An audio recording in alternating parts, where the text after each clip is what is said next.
Hey everybody, and welcome back to some more Final Fantasy. Hold on, let me just... Oh. Can't crack the other fingers. Anyway, playing back to some more Final Fantasy. So, today might be a slightly shorter stream than usual, mainly due to the fact that I slept really badly yesterday, due to the fact that I was home at my parents' Wednesday, slept there until Thursday. The problem is just that my parents, or the pillows that I use while home at my parents, end up reducing me so that I have a pain in the neck. Also, hey there, Pablo. Thanks for the raid. Also, happy birthday. Welcome everyone from Pablo's stream. I'm Avatar, a Danish VTuber, and yeah, I'm playing some Final Fantasy right now. I know, yeah, I saw it on Twitter that you posted about it. Yeah, happy birthday. And welcome to the stream, everyone. We also quickly get the...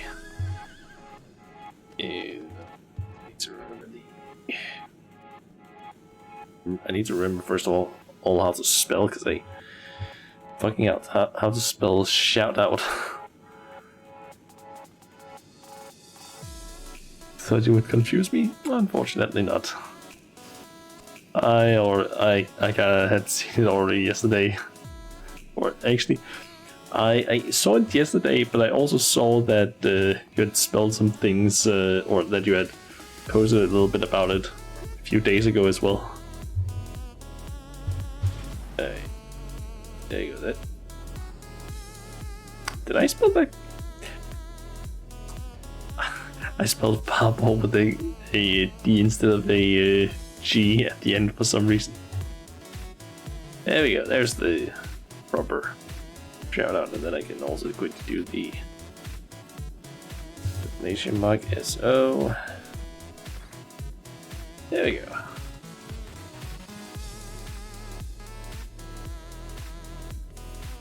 Yeah, welcome to the stream at least, everyone.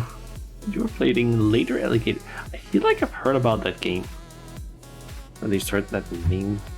Just going to search for that. Yeah, that game. I did recognize that name. I haven't played it before.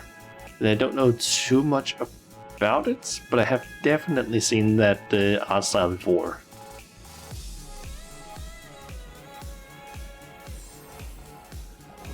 For myself, that's good at least. Yeah. Have I seen Spider-Man and Batman? I have.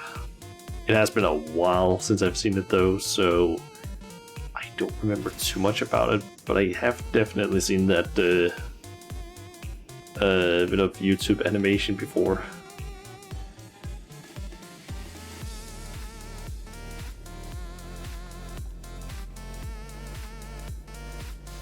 Anyway, let's see here. The plan for today is we've got basically progress the Loporrits questline, and then we're gonna do the Hatching Tide, aka Easter event, and then I'm thinking of basically looking at the new info that we got in the live letter earlier today. If I can actually find a site that's maybe better set up with the info than the one that I've found, at least so far. There's an Easter egg later, or in Later Alligator, and you were crying out of laughter. That's great at least, but yeah, it has been a while since I've last seen Spider-Man and Batman. But I do remember finding it extremely funny. But yeah, it has been a while though. But how's your birthday been then? Has it been good so far, or what? So old that I've seen the videos in chat Oof. I might not have seen them when they came out, but I've definitely seen them. I might not have seen all of them, but I definitely remember seeing Spider-Man and Batman.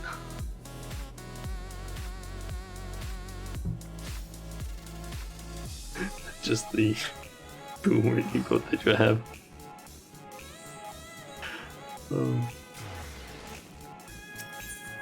I'm gonna get started on the quest at least. A million moms away. Greenway is contemplatively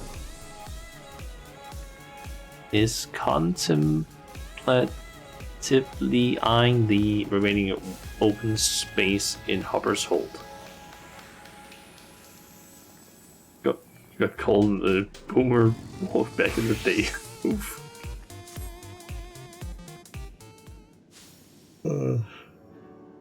Could you join us for a moment, Shauna? I mean, some of my friends from like my previous education do also sometimes call me a boomer, even though it's like if it's, I believe if it was a boomer, it would be like, I think technically boomers are like the baby boomer generation is like, I think before 1965 or something like that, like for that, because I'm pretty sure from what at least from what I've seen, I believe that like, I don't remember the exact place, but it's like before that, or at least that the baby boomer generation at least ended. So to be honest, it's been a while since I also looked at that, but I still get called boomer, but I feel like it's just like, oh yeah, you're around like 30 years plus, yeah, you're a boomer. That's essentially just how the internet is nowadays.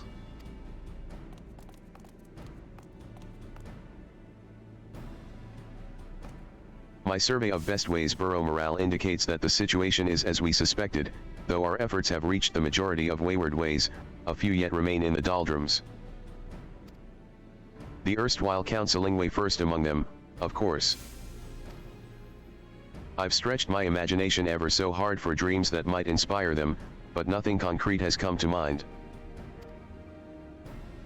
Okay, so we're trying to figure out what to I put in the propose last that we area. examine the issue of their personal motivation more closely.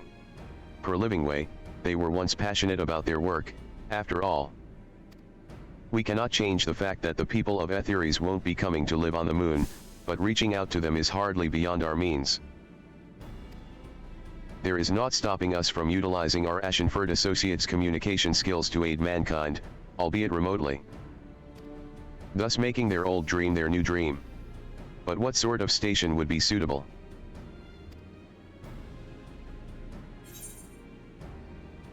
One for sharing useful information with the people of Etheres, perhaps a station that individuals could contact with questions. This one, perhaps. That would be quite similar to Not Counseling Way's previous job. How would people contact us, though?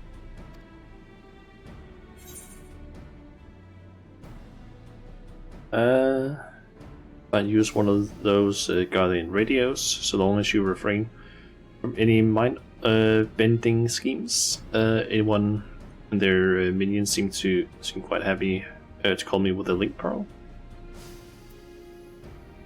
I guess radios? Are we making a radio setup? Schemes sound bad, but radio sounds intriguing. Tell me more. And you can truly hear distant voices through the tiny box? Incredible. We simply must find a way to transmit to these radios. For science. Eyes on the project objectives, please. That said, I quite agree. If Garlemald has such technology, it is likely that the Sharlaeans have studied it, if not invented similar devices of their own. If so, they may have shared its secrets with Livingway. No doubt Inventingway will have thoughts on the matter as well. I leave the technical details in your capable paws, Managingway.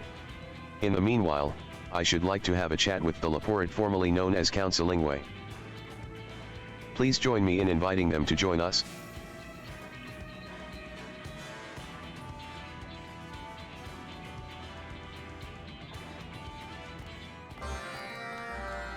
I think this might be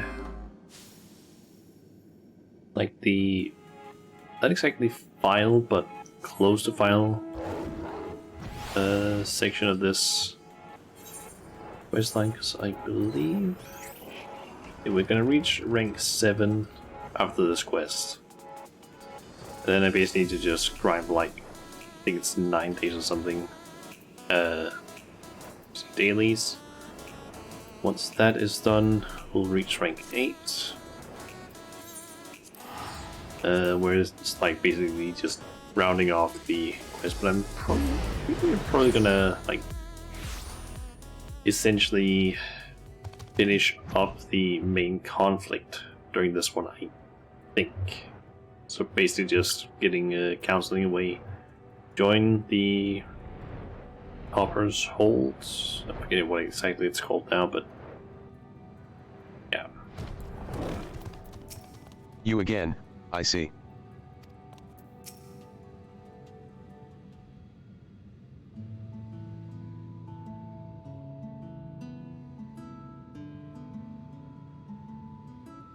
You want me to assist the people of Etheres, remotely. Construction of the station is underway as we speak. Using the magic known as radio, we can transmit all manner of noises across space and darker space. For instance, music. Goodness, we could share my music, couldn't we? Do not bother the people of Etheres with that noisome beeping. If we are to employ the station of yours, surely there are myriad better uses. Better than music? If you ask me.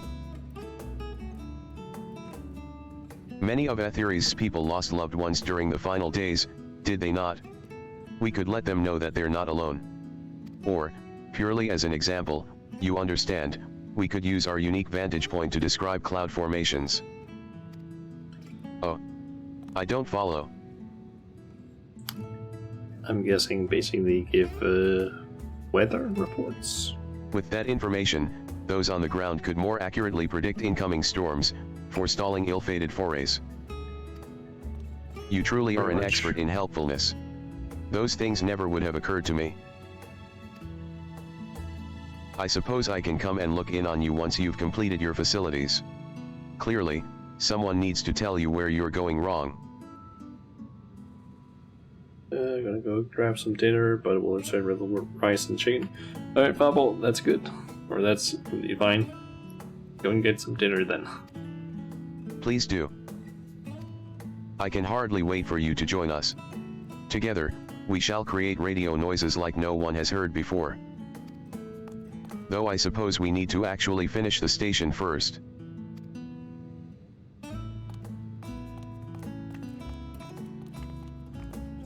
We'll see you there. In the Dreaming Workshop. Make sure to come.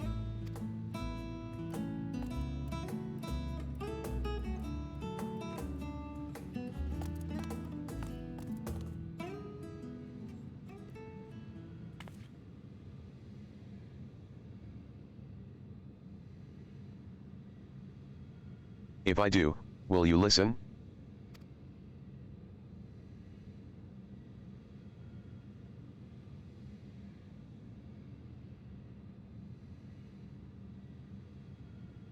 If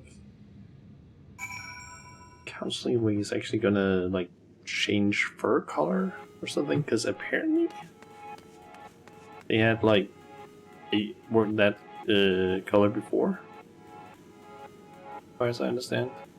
I'm guessing this is basically the place where it's gonna get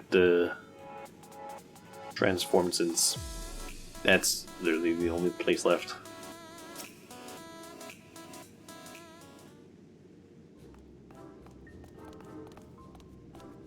Is construction proceeding apace? We are on schedule, though I have been awaiting Shauna's return. I trust she will have little difficulty producing equipment to the vague and mysterious specifications provided by our Charlian correspondents. Ahem. If I may. We will require a soundboard. I am told that this device adjusts the signal produced by the microphone, and can even produce sounds of its own. These are the materials. I assume you can manage the rest on your own. We're making a soundboard. Should you require additional supplies, as always, our stocks are with the Dreaming Supporter.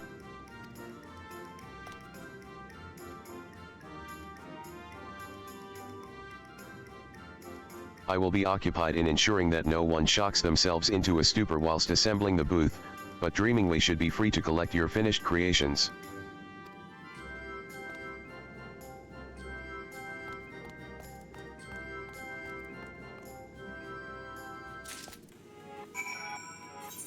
Okay, let's see here. Drop request, Loporrits, radio equipment, and it needs to be high quality.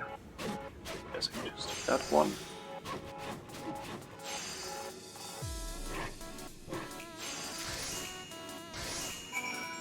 And soundboard has been made out with a saw, apparently, and wood cutting skills. This equipment is incredibly delicate, you say?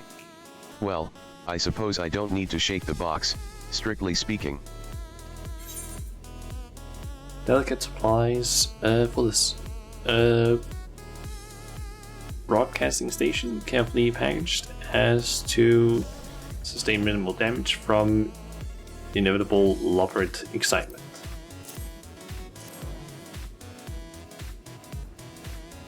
Oh, it's even weirder than I expected. I shall exercise the utmost caution as I hop over to managing way with this, I promise.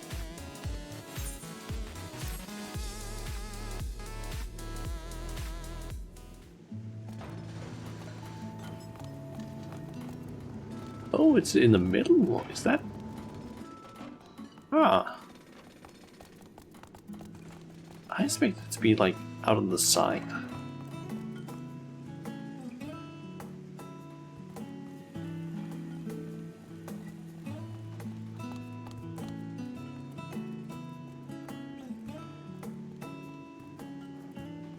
So this is radio.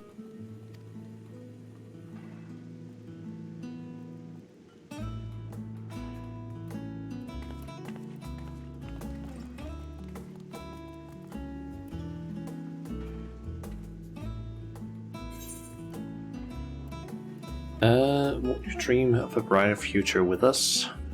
You wish to speak to my people? The microphone is yours. Let's go with this one.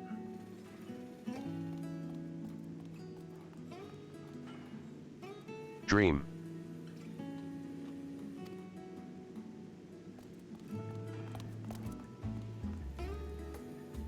My dream was always to be of help to your people.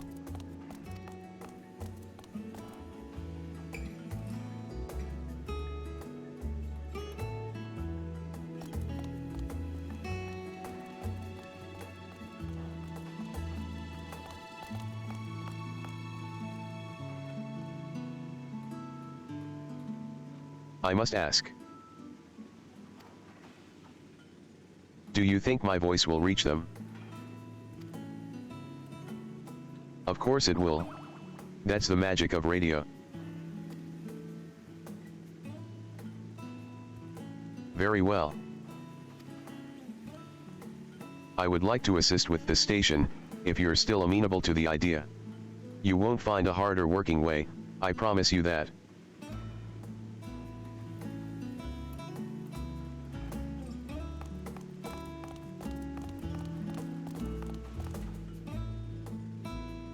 Wondering if Counseling Way is going to go back to their old name, or if they're going to switch over to something like Radio Way. Ooh, that's nice.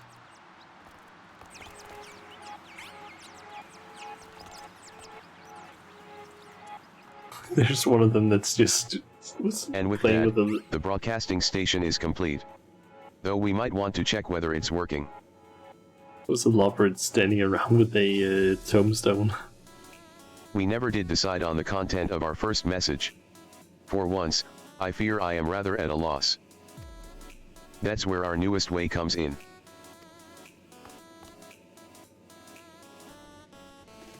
Take it away, my friend. WH. Me. There must be something you'd like to share with the people of Etheres in honor of this special occasion.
Test.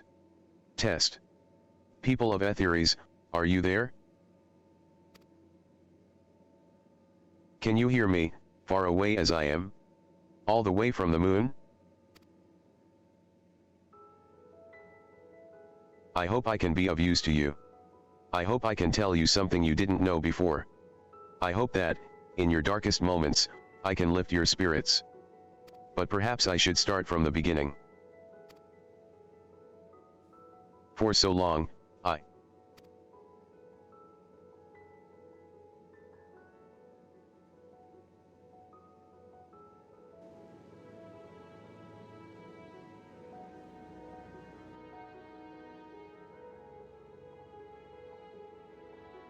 we awaited your arrival on the moon. 'Twas to be under the most unfortunate circumstances, to be sure, yet that only increased the determination with which we set to our preparations. In the end, of course, the final days were averted. The moon was no longer needed.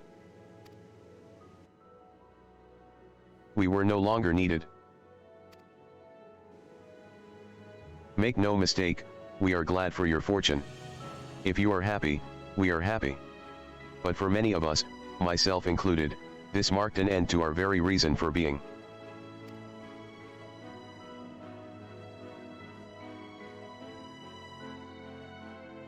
Until some Loporrits dared to dream again.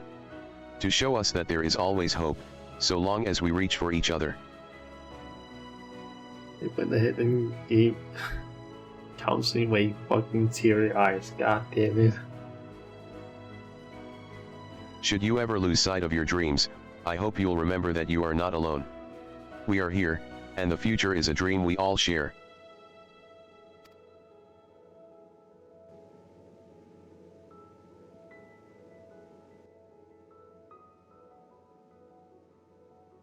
And now, the weather.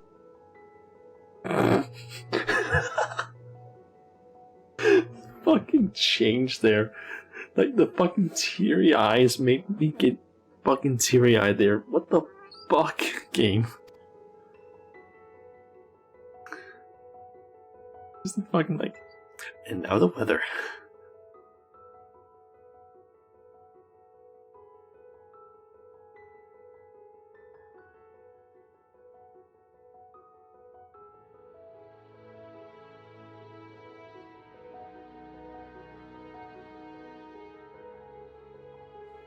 That concludes our inaugural broadcast. Thank you, one and all, for listening. From the bottom of my heart, and on behalf of Loporrit kind, I wish you the very best.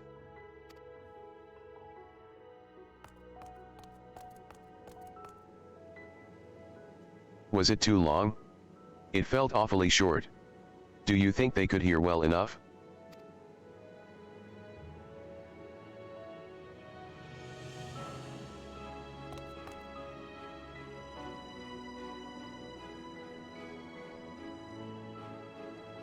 I suppose we shall never truly know our audience.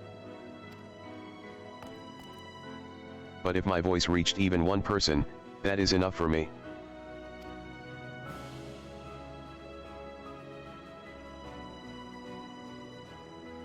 That is my dream.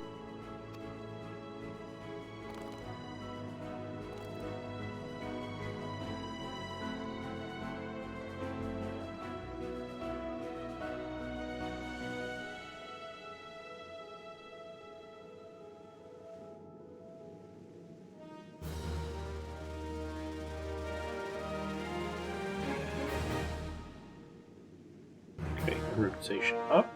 We're now sworn. You have achieved you may raise their faith in you further by continuing to assist with, you will receive an experience point bonus. You now have access. And more self-recording. Okay. Every which way. That achievement. And that means we now have the Dreaming Worker achievement. Nice. And we have... Do you think my feelings reached them? The distance is so great. They haven't changed their name yet. Still just Ashenford operating. Damn it. Can't go in. I was hoping that maybe we could go in and basically sit on the chair, but we can't. Got a whole like mixer over here. Oh. I've seen the little rabbit there.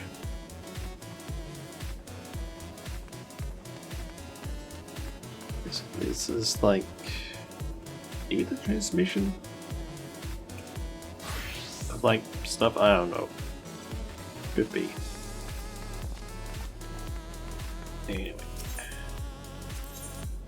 Let's see, we can get Moonhopper identification key. I believe that there is, I kinda had a quick look earlier, but I believe once I get to the next rank, I can get a Castron roll and I think a few other things.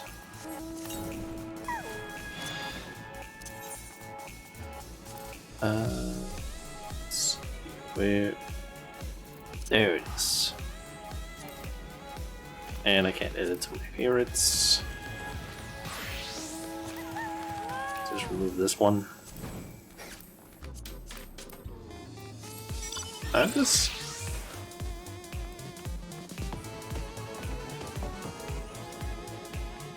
Yeah. So such a cool mount.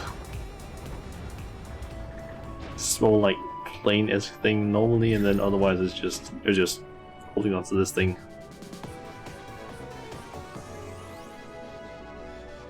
And there's just that little like emote. Okay, I guess switch over to Reaper then. And I don't need to use that, I just need to use Return. Because we are going to Gridania, so we can do the current event. Which apparently, from what I've heard, does have a fate we need to do twice in order to get all the rewards. So hopefully that one doesn't take forever to spawn and doesn't take too long to do either. Guess we'll see. Off to the amphitheater.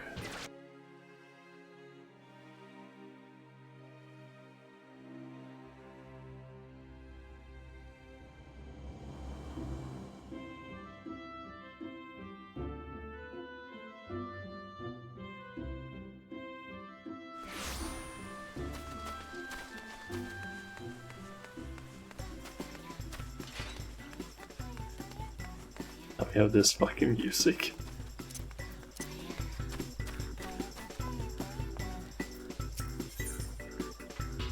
So We have Gili Eliapo.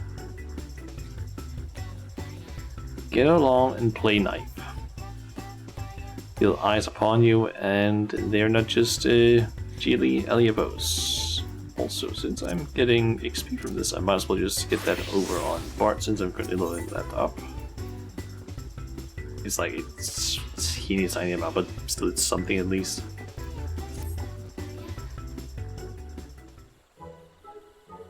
Greetings, friend. And a happy hatching tide to you.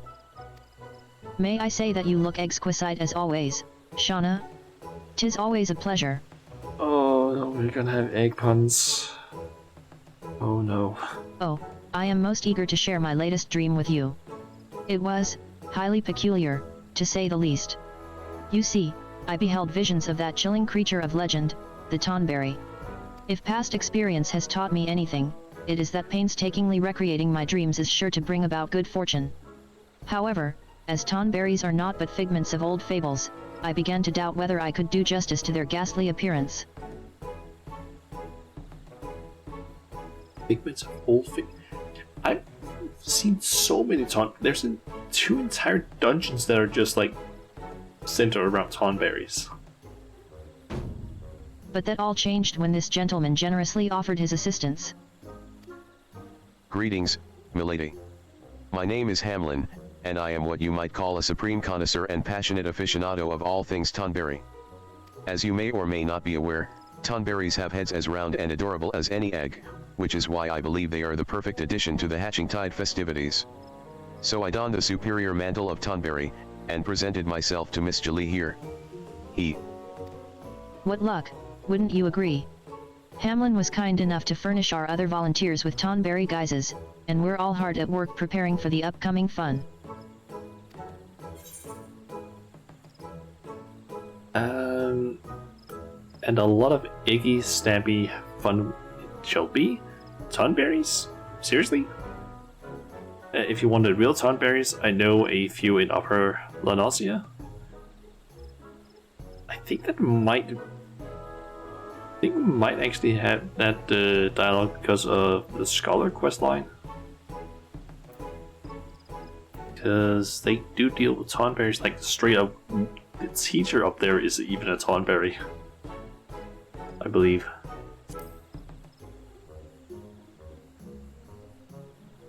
You must be referring to those sightings near Bronze Lake.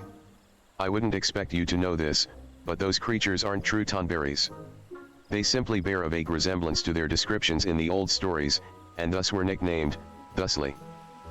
No, the Tonberries I speak of and adore above all else are the original and fictional creatures, spoken of in legend from time immemorial. Accept no substitutes. Considering my dream, I think that these festivities present a unique opportunity to share the Tonberry's charm with the world. There is but one problem. A group of sylphs has been making mischief throughout town. Playing pranks, sabotaging the decorations.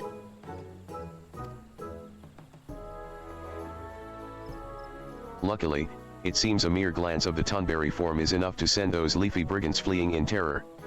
Is it not remarkable how such an adorable visage can strike such fear into the hearts of some? Does not the contradiction of the Tonberry's nature invigorate your very soul? Our other volunteers are using their Tonberry guises to shoo away the sylphs as best they can, but we still find ourselves short-handed. Would you be willing to assist us, Shauna? Just until the mischief is mitigated. Sure. My sincerest thanks. Hamlin has prepared a plethora of guises for us, so I'm sure he will have one that fits you.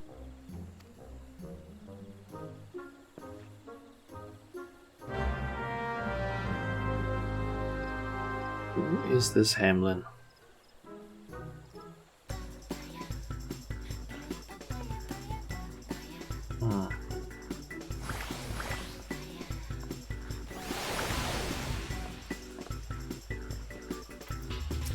Now then, let us commence with this most sacred of ceremonies. Come closer. HM. You must continue wearing the Tonberry guise in order to progress. Speak with Hamlin to restore or prolong the garment change. Okay, we got the Tonberry outfit.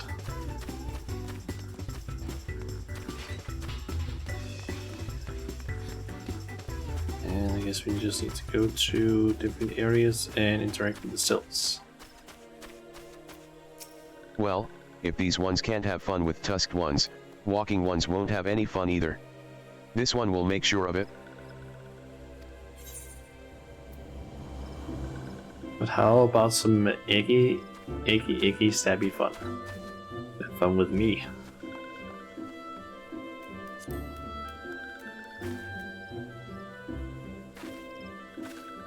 Hi. Monstrous one. This is why these ones need tusked Onis.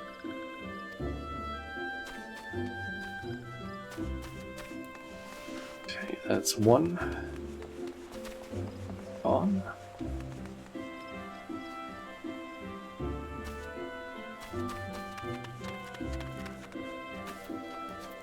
But, if these ones are naughty, Elder One will become Scolding One. No one will know it was these ones. Besides, it isn't that naughty. Hee hee. Don't be naughty. Have achy, stabby fun. I think I'll be the one to judge it. To judge this. Yeah. Didn't read all of it. Please. This one didn't mean any harm. Eek. Sticky one. Get it away.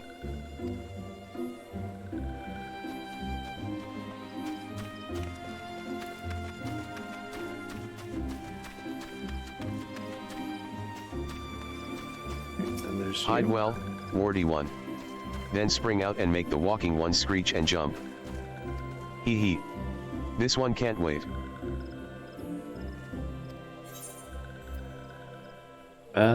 Did you just call me a warty one? I. Scary one. Scary one is here. Flee.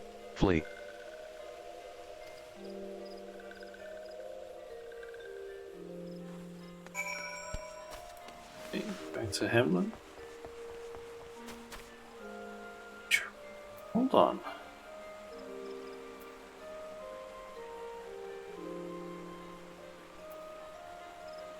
Let me just quickly remove my disguise. 'Tis good to see you again. We're using Gridania as our base of operations, honing our skills while offering our assistance to the guilds as they require it. While we may enjoy a comparatively peaceful life at present, it does not mean that no trouble is afoot. There is no rest for the Scions. Oh, how I miss Hoary Boulder. I longed for the day I could have a brother on each arm, but it seems all that dreaming was for naught. My appetite is lost, and sleep does not come easy. I can scarce hold my bow without my hands starting to shake. Could this be? This lack of brotherly love must be causing me to suffer withdrawal. Oh, help me, Clemens. They were both part of the Scions, I believe.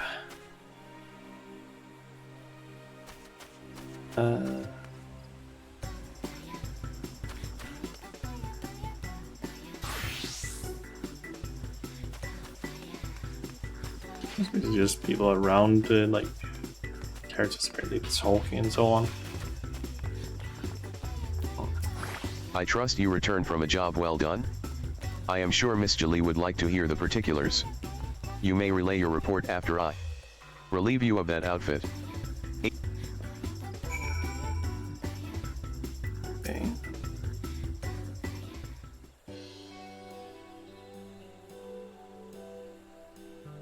I'm glad to hear those sylphs fluttered back home. Thank you for all of your help, Shauna.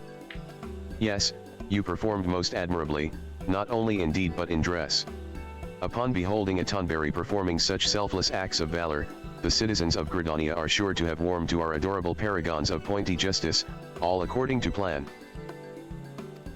Our other volunteers are currently making the rounds and checking the rest of the decorations for any residual surprises, but I dare say we should be able to officially begin the celebrations soon. All that's left is to wait for our Archon eggs to arrive from Ul'dah. Which reminds me, Master Paulin sends his regards. He is currently recovering from injuries sustained from a particularly sharp beak, and will therefore be unable to attend Hatching Tide this year. But he generously sent us dozens and dozens of delightful eggs. So many, in fact, we had to commission the Goldsmiths Guild for help with their decoration. I hope you enjoy the festivities. Something tells me this shall be a hatching tide to remember. We have a problem. Nada. Whatever is the matter? Hey there, Ryuko. Welcome to the stream. On your egg vent. Yep, they have an egg vent. It's the eggs, Jolie. The Archon eggs. Sylph S swarmed the shipment as it entered the central shroud and zapped the delivery mammoth into a frenzy. The caravan has been brought to a complete standstill.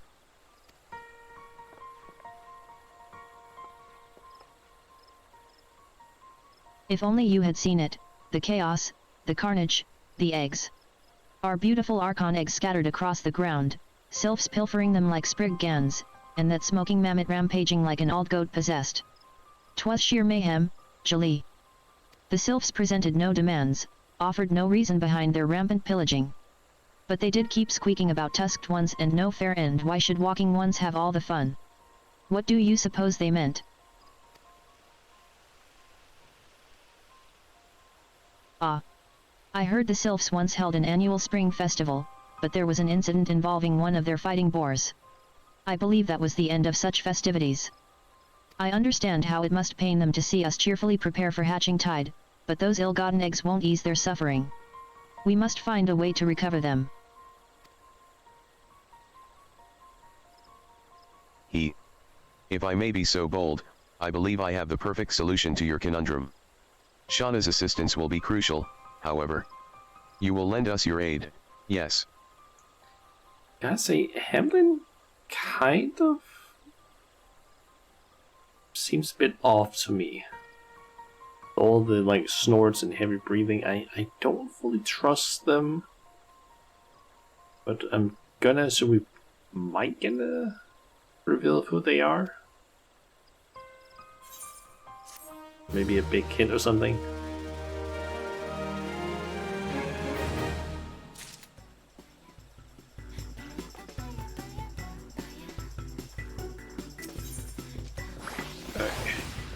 Chaos Carnage X. We're gonna get an emote and a little bit of other stuff. You wish to lend your strength to my brilliant plan, do you? Very well.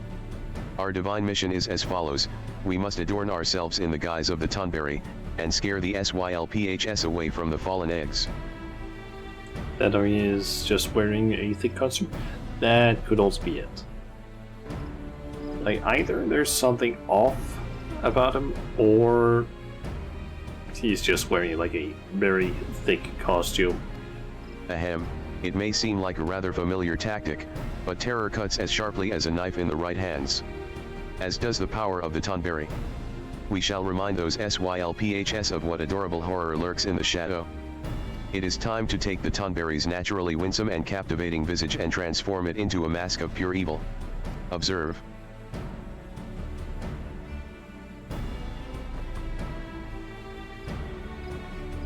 I suppose that makes sense. But what of the delivery mammoth? In its panicked state, it may easily mistake us for naught but common egg thieves, perhaps not so common, considering the guises. That's where Shauna's participation is crucial. Even an overexcited automaton is no match for an adventurer versed in the arts of warfare. This emote is hard to take serious, yeah. Of course, I shan't be so cruel as to send you into battle as defenseless as a swaddled ton babe.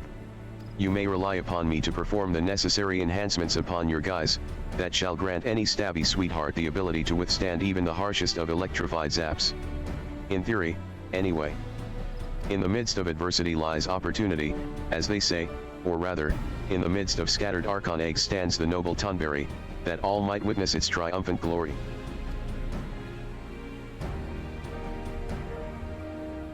Very well. Let us proceed with Hamlin's plan and see that our eggs are recovered safely. Excellent. I shall commence the enhancement of this guise at once and have it ready for deployment in 2 flicks of a Tonberry's blade. Shauna, let us meet where the bells of destiny toll. To arms. Okay.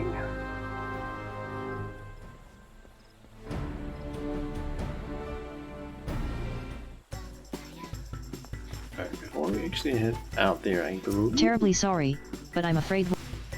Okay, I can't check that yet. Okay, so we need to head down there and do the Don't Be Selfish fate. And I'm not mistaken, in order to get all of the rewards, I need to do it 2 times. I did read that at least somewhere, so might as well do that, because apparently you get some eggs that you then, I guess, hand into that vendor.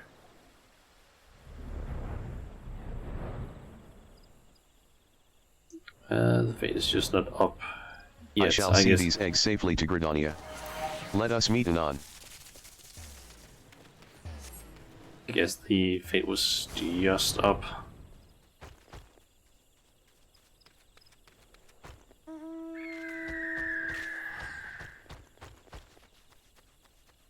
It's a little bit unfortunate, but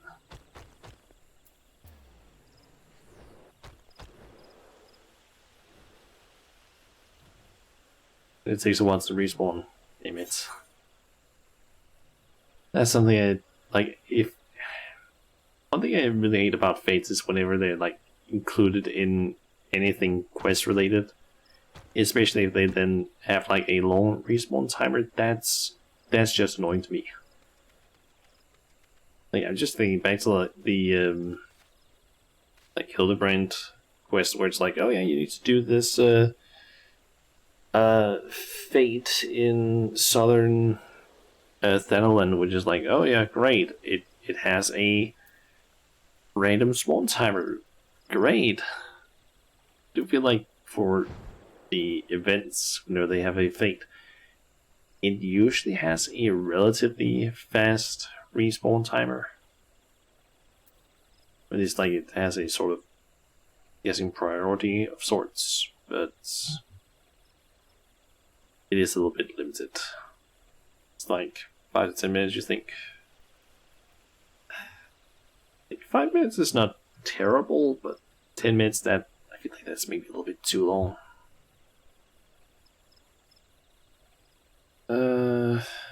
Guess I can try and see if I can... There's been any uploads from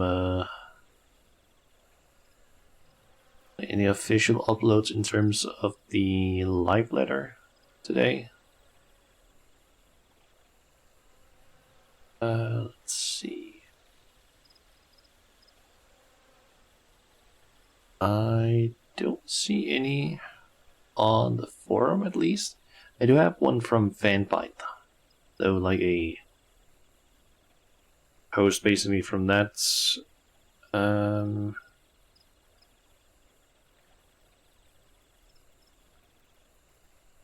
Hasn't either order been? Yeah, it happened like earlier today. I just want to basically read up on the things that they announced. That's basically just it. I was just wondering if there was a like big post with like all the things in it, basically. Okay, I think I found a Reddit post that actually has a decent amount of stuff in it. So I guess while we wait for this thing, I can quickly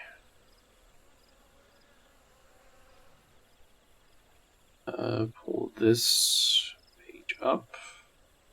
Let's quickly I guess adjust this a little bit.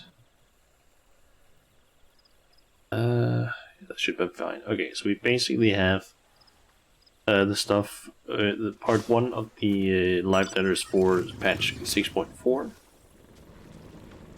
And let's see here. It's apparently gonna be coming in late May, so we have all of April, I guess, and some of May.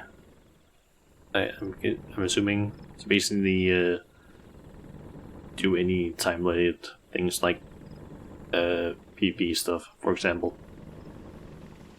Let's see. We're gonna course have some more MSQ stuff, and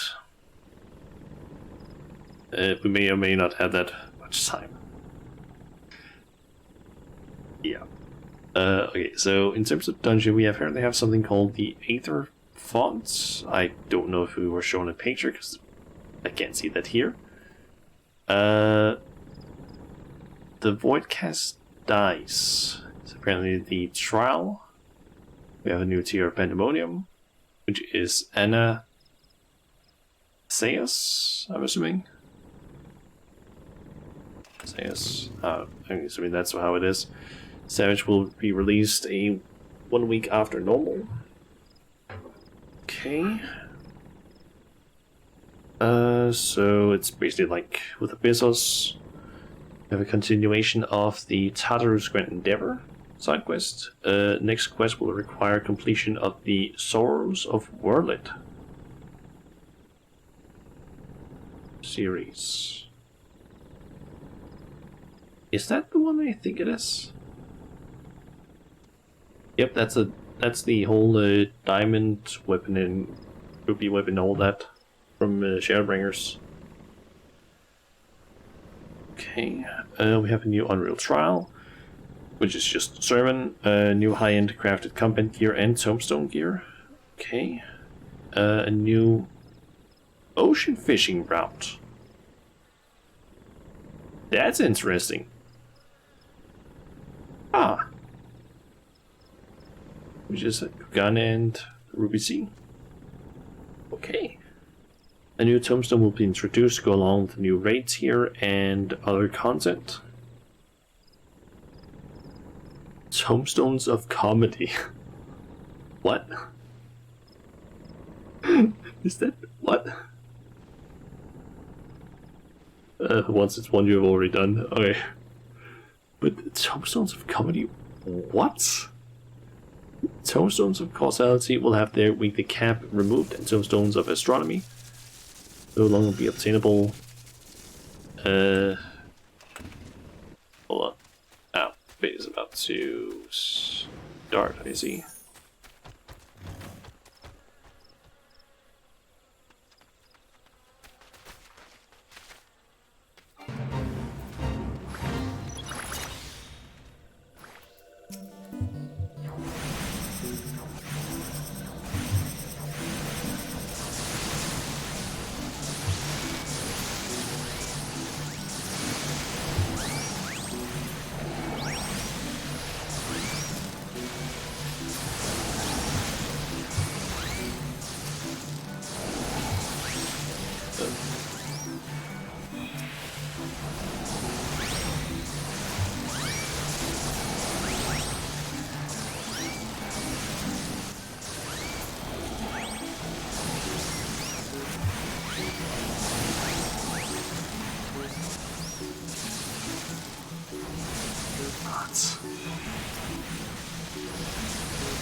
Grab that.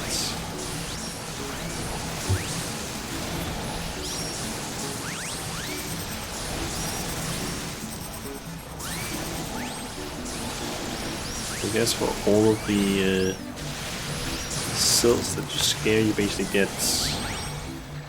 eggs, I guess.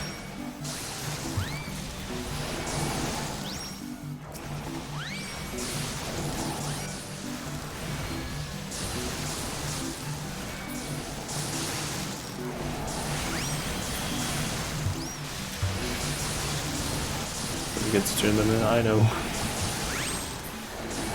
Just kind of want a few of them.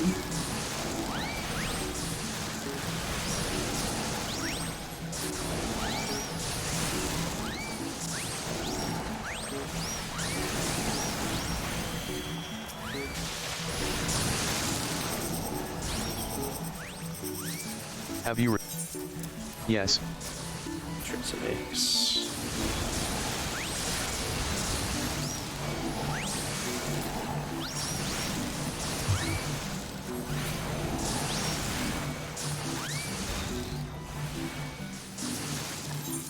But Okay, that's pretty much done. I dare say we've collected a tonberry's dozen. Shall we make our way back, or have you gathered more? To be honest, this is a bit of a I dare say chaotic we've one. collected a tonberry's dozen. Shall we make our... Yeah, we just got to turn that off.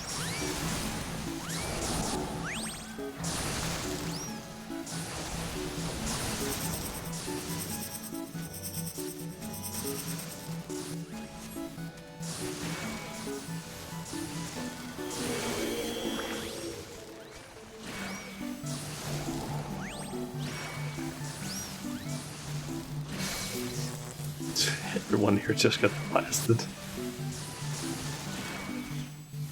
Okay, just a few more seconds and then this one will be over. Yep, I got 10 special Midnight Archon eggs. Dark enamel finish. This prophetic egg is singularly captivating to behold. Okay. It was like food. Yep. Alright. We need to basically wait for another one to basically show up so I can basically get the remaining stuff.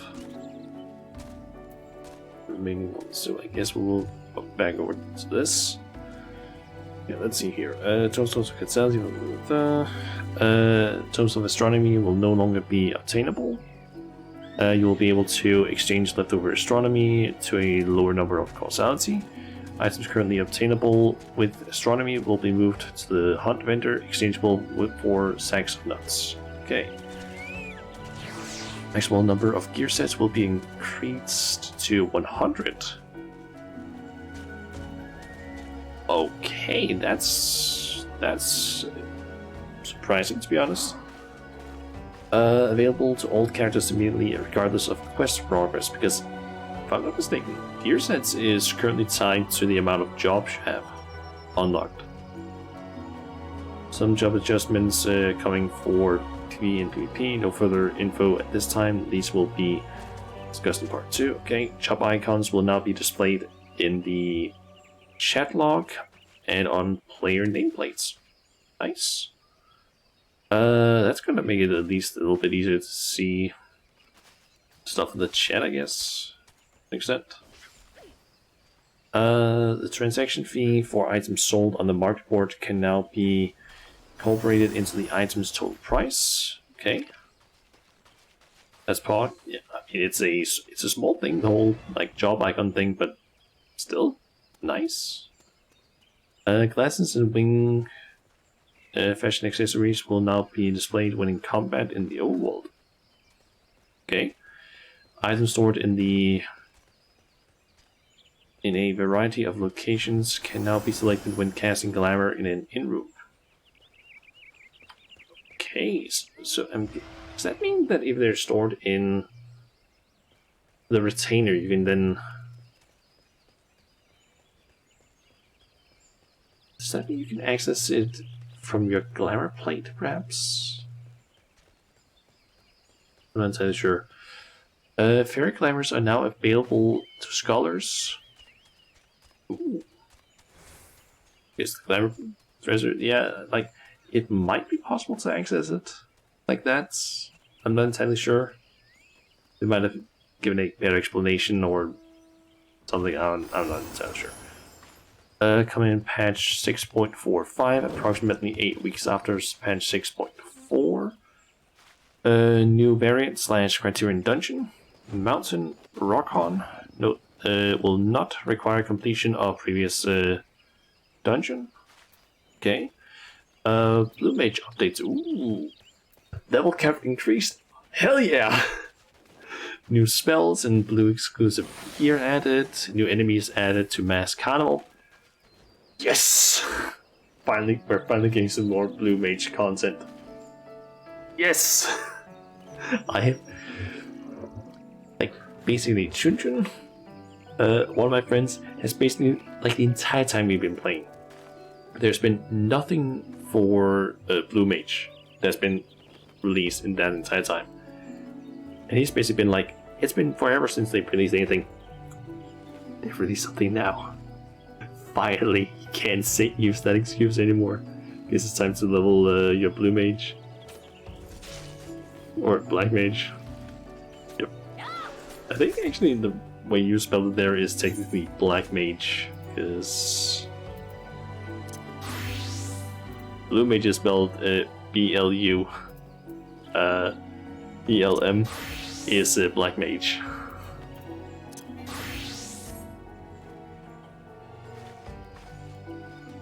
Yeah, slight mistake, but almost correct. Bloom. That's also an option. Let's see here. Continuation of somehow further Hildebrand quest, of course. Further progress in the relic, yeah. Splinter's tools also. Nice. PvP. Crystalline Conflict Season 6 will begin after patch 6.38. Maintenance ends on April 4th. This is not the thing with the reward tracks. That's the PvP series. Of course, that starts, like, the series is gonna end when the patch comes out. It's a black mage that blue, or blue mage that's black. Can't tell. I mean, I have seen people that's basically been go like white mage in blue glamour, black mage in like white glamour, and then I guess blue mage in black glamour, like where the beats just switch it around. And also maybe even add in the red mage, make one of them red, like basically switch it around so that it's a white mage in black glamour and a black mage in white glamour, and a blue mage in red glamour and a red mage in blue glamour. I've seen people basically talk about how you can do that sort of stuff, which is just like, it's gonna fuck with people's brains, but it's just, at the same time it's unique in a way. Okay, so yeah, basically season 6, don't really care too much. They are all blue mage. We also have Crystalline Conflict Season 7 coming out when the 6.4 patch comes out, and we also got that thing showing up again.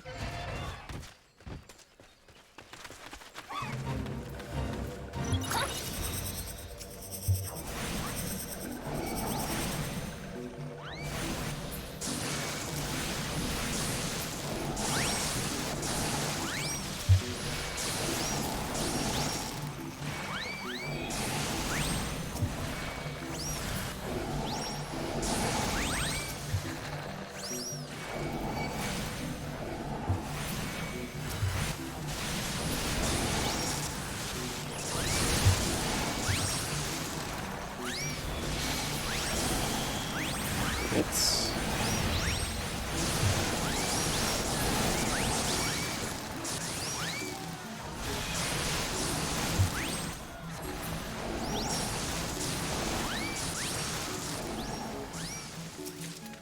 just hand in my eggs. God, you need so many eggs for this.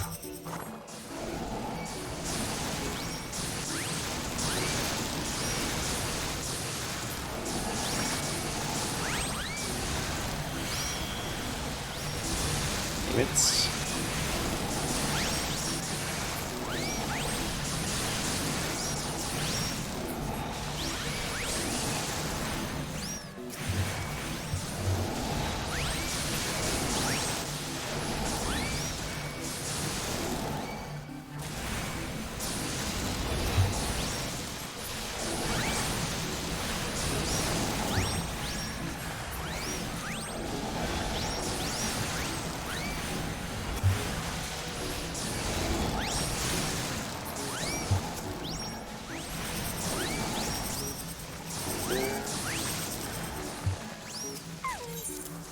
war. Yeah, I think I have enough eggs basically for this. Okay. I guess some more of these things. Alright, so PvP Series 4 will begin that launches. If there's any rewards from just the usual, if you have the rewards but haven't claimed them, you can basically claim them still. Adjustments to frontlines, new UI elements, displaying match time and score. Rules for Fields of Glory. Shatter will be adjusted. Warline Ruins Secure will be temporarily unavailable. Okay.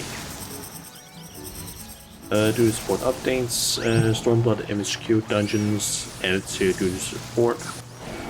System in 6.4.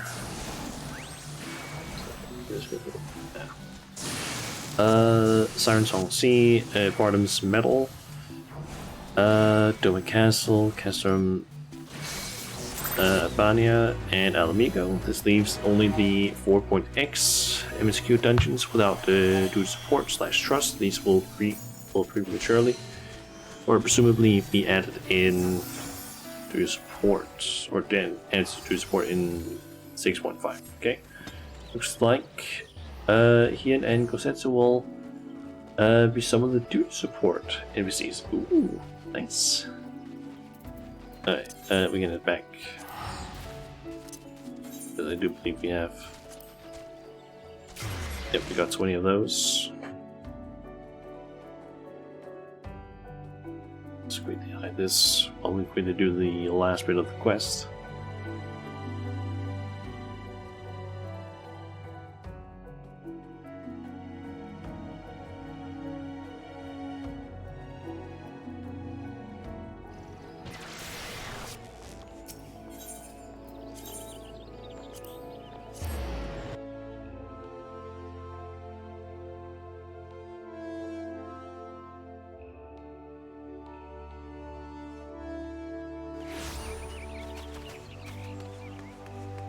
That also ends the quest.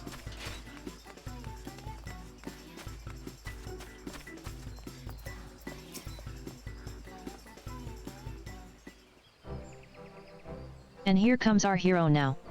Hamlin has just been regaling us with the tale of your valor, Shauna. We can't thank you enough for recovering those Archon eggs. Truly, from the bottom of our hearts and purses, thank you. My single regret is that no rapturous bystanders were present in those solitary woods to witness such valorous displays. Alas, the Tonberry's majesty will once again pass unacknowledged. Yet, such is often the way with true goodness. The hero that works in secrecy for the betterment of all. My friends, their name is Tonberry. Profound, I'm sure. I must say, Hamlin, your unflagging devotion to all things Tonberry is both remarkable and admirable.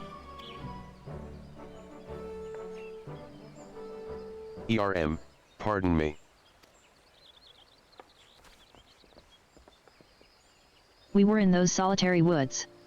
And we saw what you did for us. What the Tonberries did for us. I was heartbroken when a sylph snatched away the Archon egg that my friend had given me. But thanks to you, it was recovered safely. You Tonberries have my eternal thanks. I only wish you didn't have to scare the sylphs so badly. The poor things. Is there no other way to deter their mischief? Sylph repellent, perhaps? My Tonberry senses are tingling.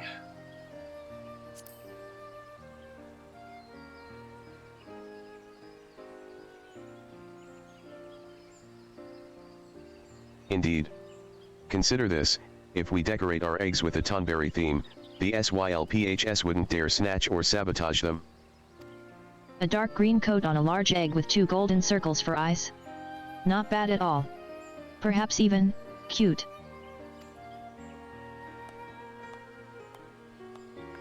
Jolie, perhaps this is what your dream foretold. Not just Tonberry guises, but Tonberry eggs and decorations as well.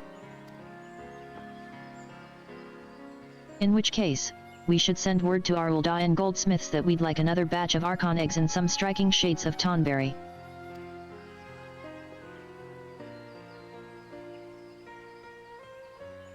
Of course, all our eggs are packaged during transit, meaning the sylphs will likely continue their mischief outside the city. I'm tempted to send a Tonberry guard with the caravan, but the road from Ulda is far too long to attempt in such a guise. We shall continue to consider possible alternatives, but in the meantime, should you happen to come across another waylaid shipment, I hope I can count on your assistance. As a Tonberry, of course.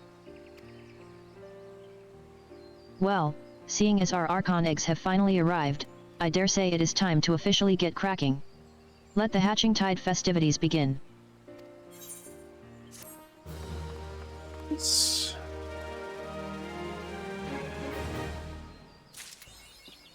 Okay, and we also get the achievement. It's not easy being green.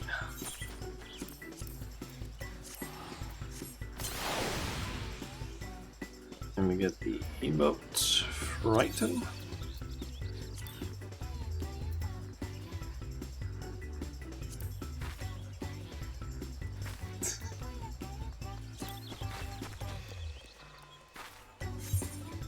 I feel like on most characters it might not be that bad, but in the Tonberry outfit it does the work.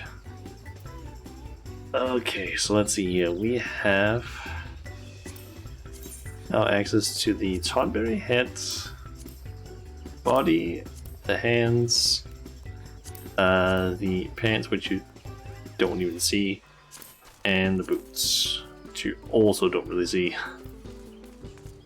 Papaya Demastered, and Hippity Hoppity Hatching Tide advertisements. There is also these, but most important thing is just getting these climber pieces, I would say.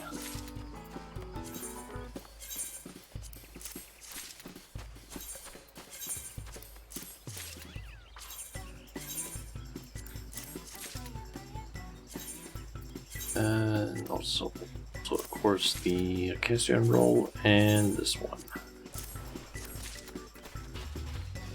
Okay. All those. Then I guess I can get some of these sets. Yep, that was cool. Okay, so I got one of each of them. I'll just get the side ones. Do I already have some of these actually? Do.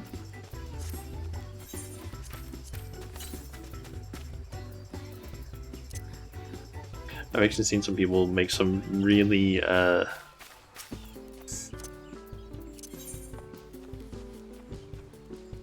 is.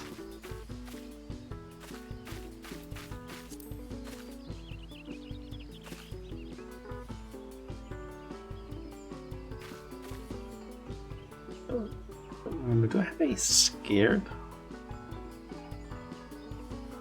Uneven.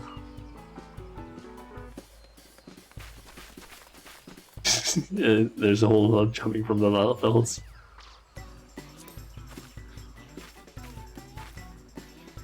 Aura doesn't really do that, it seems like.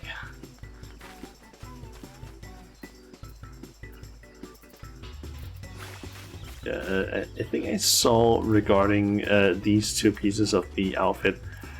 If you basically color it in a certain way, you can basically get it to look a little bit sus.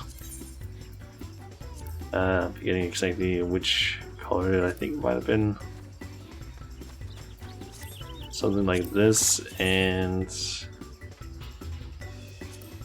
maybe with this one. It was basically like some weird colors, and it basically ends up looking a little bit like a penis. And the only reason I found out about that was because someone, I think on Reddit or somewhere else I saw it, basically posted a picture of, like, I think it might have been a Lalafell, could also been any different race, basically just lying down in front of like a house or something with the Tonberry outfit, where it was colored in the way, and it, like, when I first saw it, I was like, for a second, like, hold on, what is that? And then, oh, it's that. Like, oh, okay, it's just a Tonberry outfit. Also, I think I saw something about us apparently having a bunch of Tonberries out here now that are supposed to be characters. from that we met throughout our travels, like me cleaning. Well, this is a Sunbury. most unexpected place to stumble into you, Shauna. I was just preparing to leave on my next commission, when some fellow named Hamlin sprang from the bushes and bullied me into this Tonberry guise. Truly, we continue to live in exciting times. Although, this sort of excitement is far preferable to others we've known. It is succor for the soul to watch people partake in such carefree merrymaking again. Yes, if I'm not mistaken, this is the era that we basically work with during the or that we meet during Endwater.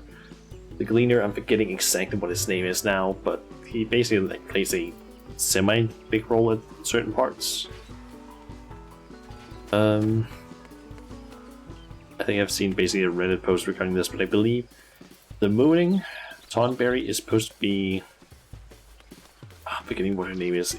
It's basically a.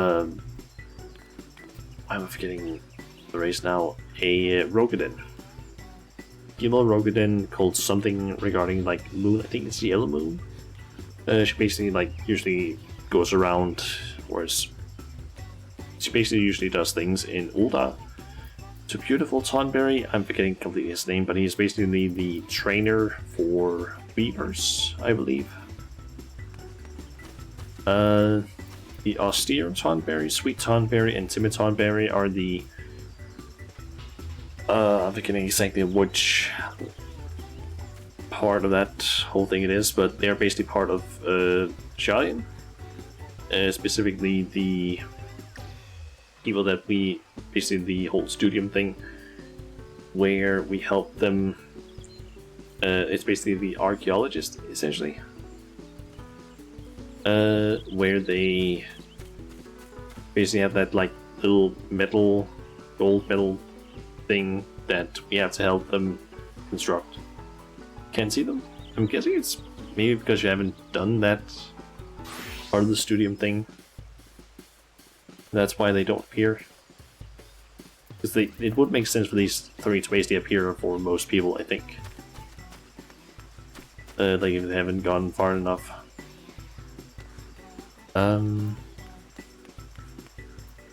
If I'm not mistaken, that is, these two are the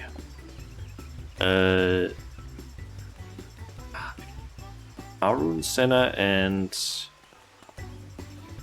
I'm forgetting what their names are. It's basically the two. Why can't I remember what their thing is called now?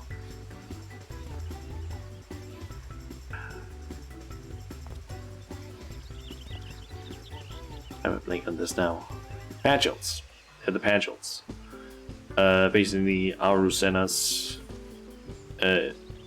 Basically, the leader of Gridania is her siblings. Those two, and I believe this is supposed to be some Mughals in just one of these outfits. Suspect Hunter, I'm not entirely sure about. The walking one from before. This one wishes to apologize on behalf of other ones. That's the sylph. Those ones didn't mean any. No, those ones did mean harm, but only because those ones were jealous ones. This one isn't here for mischief making or egg breaking. Promise. This one only wants to enjoy the festival with walking ones, so please don't tattle. Okay. I don't exactly see any more Tonberries around.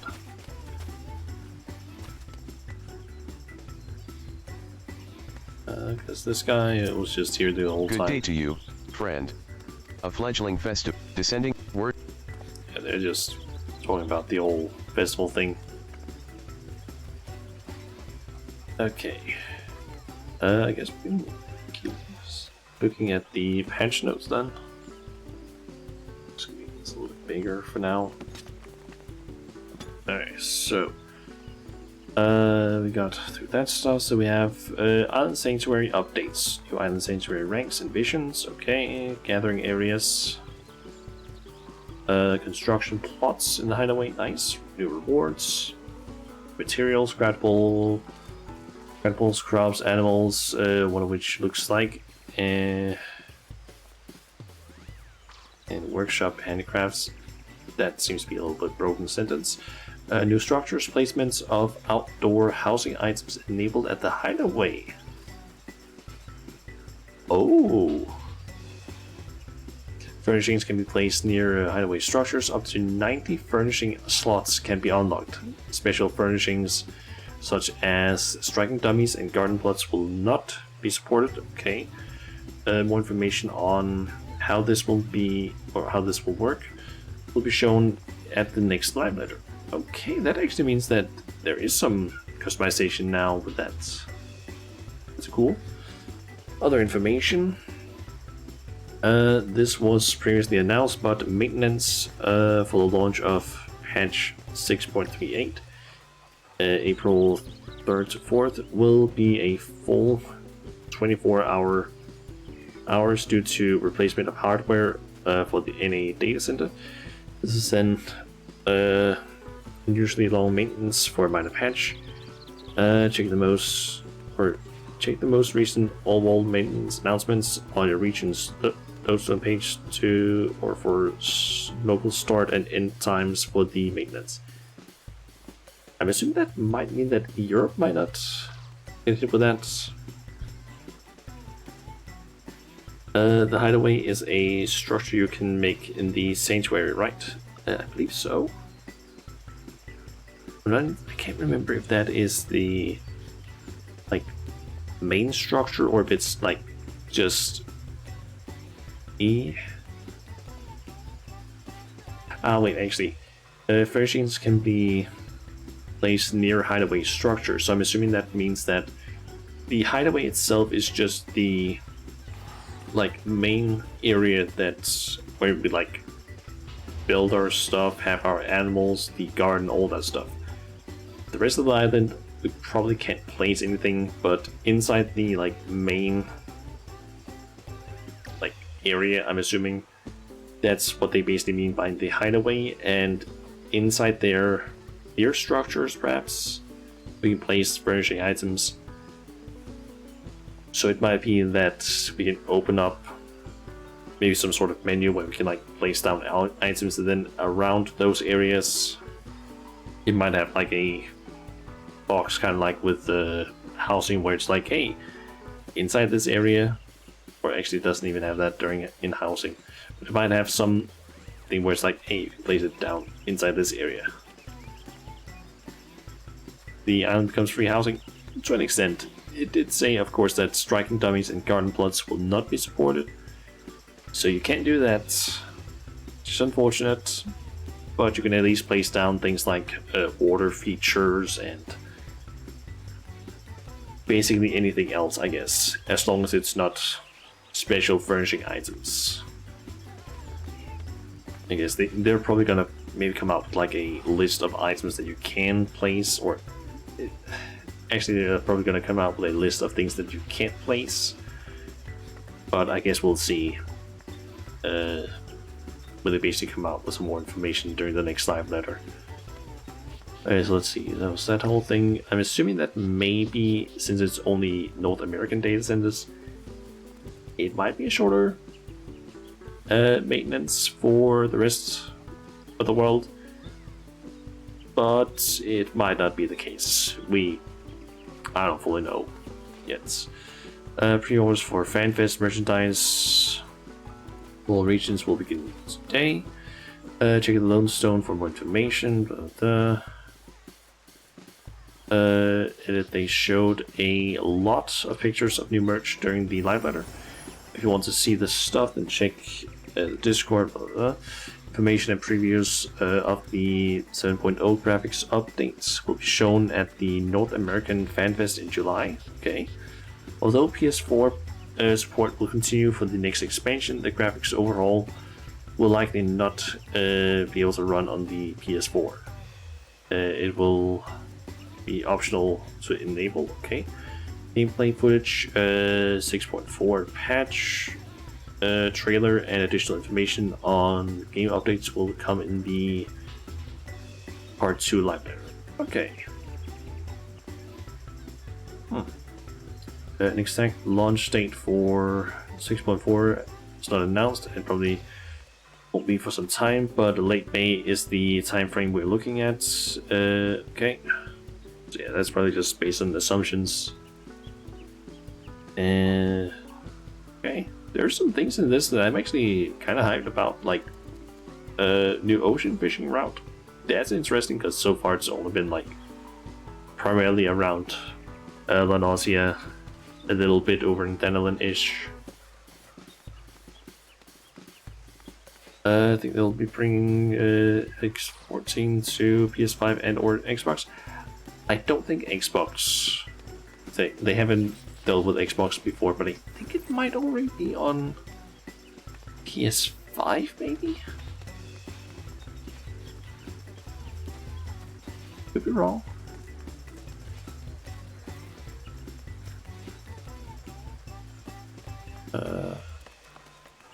It is actually already on PS5, from what I can see.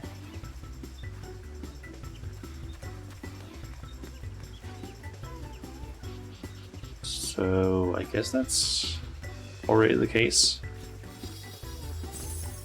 I don't think they have it on Xbox, but that's probably because of the stuff due to the fact that I guess Square Enix is usually a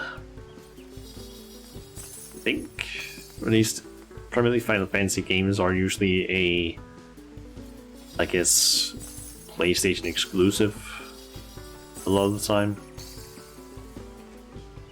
So I don't think it is, because yeah, currently looking at just searching for Final Fantasy 14, the usual thing that, or the thing that sometimes pops up at least over on the side, like some different information. It says platforms, PlayStation 5, 4, 3, which is no longer supported, I believe.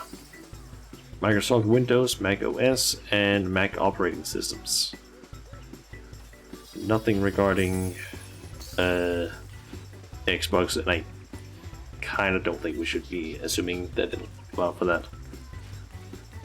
But yeah, happy that we're getting more titles Grand Endeavor or ocean fishing. That's interesting, at least. This, not a huge thing. Would have preferred it was more something like, hey, an update to the amount of glamour plates, preferably. That would have been nice. But still, 4 gear sets, not a bad thing. Especially because of the fact that it's no longer tied to classes you've unlocked. Job adjustments, to be expected. Guess we'll see how that happens with that. The job icons, that's honestly a pretty nice small little addition. So not bad. This one I don't fully yet like transaction fee for items sold on the market board can now be incorporated into the item's total price. That's interesting. I guess some people might already have done that, but I'm not sure. The glasses and wings accessory being displayed during combat in the overworld. That's fine, I guess. Very glamorous for scholars. That's pretty nice. So we can actually make them, I guess, look like the fairies from Shadowbringers, I'm assuming. And this one I'm still not entirely sure how it works, but if it works, where you can basically take things from retainers and apply to, let's say, glamour plates from the glamour dresser, that would be nice. But we still don't have full information on that, I think. So the Criterion dungeons, that's nice. This is kind of to be expected. I feel like this whole section here. Blue Mage though, that's nice. That's really nice. I am curious though, what are the new spells gonna be? That's the interesting thing. Old PvP stuff, that's kind of stuff that was to be expected. Although the frontline stuff, didn't expect that, especially the Borderlands Ruin Secure. That makes me curious When it comes to PvP, front lines, I'm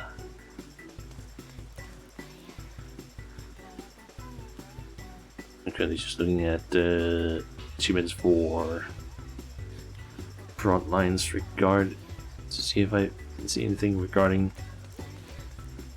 that specific one. Okay, it doesn't seem like Orland Ruins Secure will be or has any specific achievements for that one, so that doesn't produce as many problems as they could potentially have. Basically, you want someone to buy the item when the buyer also pays for the tax. You can do that now. Okay, might be useful for some things, but not entirely sure. Doing support stuff, it's basically what we assumed. I feel like there could have been a chance that it might only have been like some of the duties, because I believe for Heaven's Ward, when they did the 3.0 dungeons, I think they only did like almost half of them. It just makes it easier to see what your payout is true. The other sanctuary stuff, most of that was kind of to be expected if there was a new update. This thing, still pretty interesting. I guess we'll see how it ends up being, but not bad. And of course, all of this stuff down here is like, okay, gonna be maybe a little bit annoying with the 24-hour maintenance,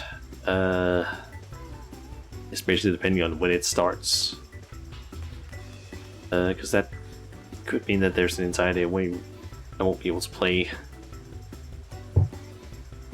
That's from, okay, seemingly it's from Monday to Tuesday next week. Guess we'll see how that ends up happening or being. But yeah, not bad updates at least. Okay, I guess we can. That's wrong. Button combination. That does need to be placed in a specific. That could be placed in the armory. So that's nice. And basically, I'm just gonna go and drop off those pieces of equipment, and we can also quickly listen to the song. I think, if I can find it in the orchestron.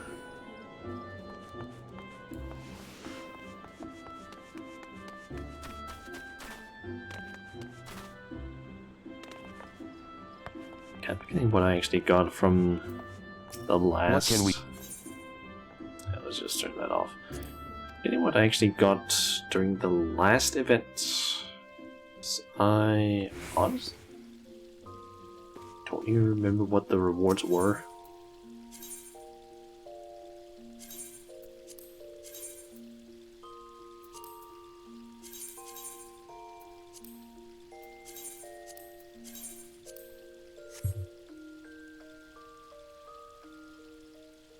Oh, double S's, what? Did I say something like that, or what?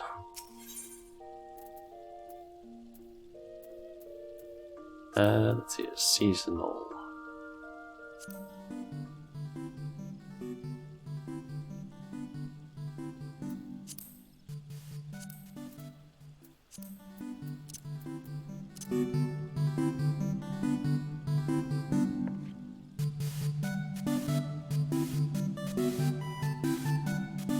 Sounded like that. You spit your chicken out in excitement.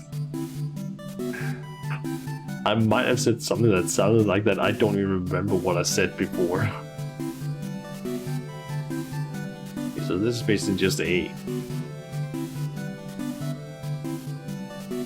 I don't think it's the right term for it, but like 8-bit, maybe 16-bit or something like that version of Papaya. and then just slightly remixed. I think that was actually the song that played during the Fate. Not a bad song, to be honest. Although, from what I understand, the normal Papaya version, the people that have that apparently get a bit tired of it in the long run, listening to it for too long.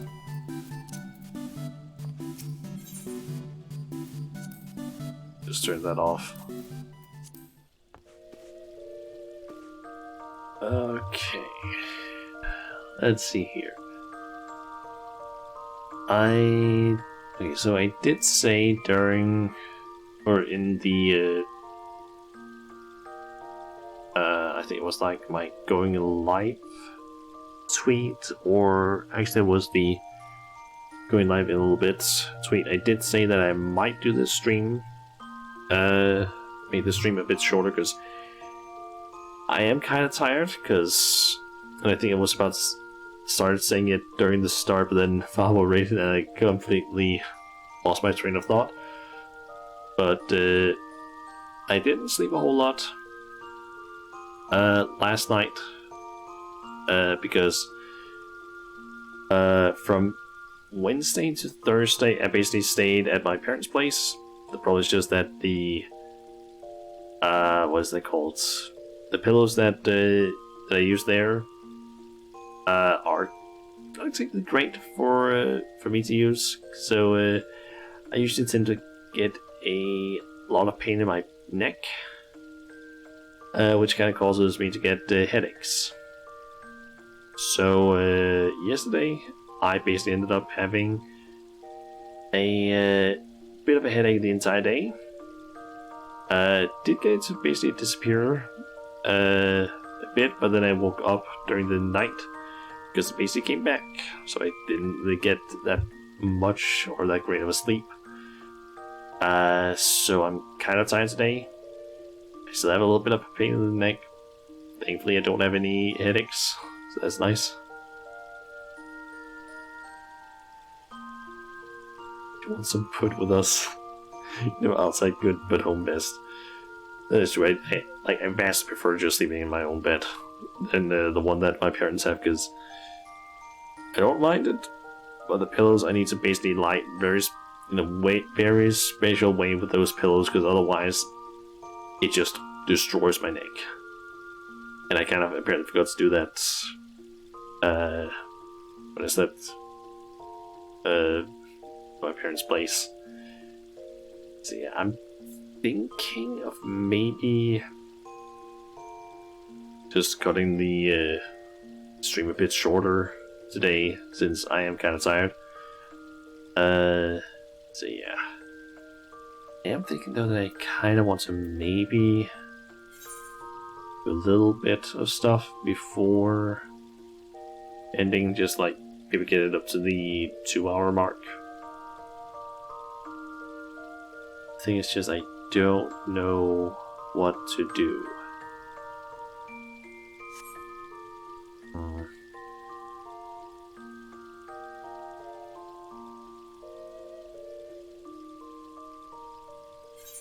Could try and maybe level up one of my classes a little bit. Could potentially get Sage up to... Wait, actually, let me just quickly check how much XP do I need. Yeah, I could probably get Sage to level 76 by doing a quick trial roulette. I probably also would be able to do well enough in one of those. Find you? Alright. I'll do that. Just know that I'm not good at playing Scholar in any way. So I'm kind of hoping that we get one of the possibly a Realm Reborn trials, because then I won't have to worry too much about fucking up, because I at least know more or less the mechanics there. And nice, we actually got one that I pretty much know the mechanics for. Just lower the audio a little bit there. And who is gonna be the main tank, I wonder? Okay, them I guess. That's the wrong tank I started using there.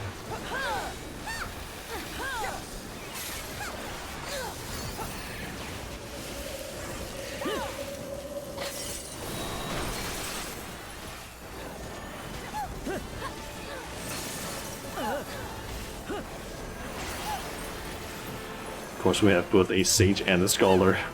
2 shield healers. Not exactly ideal.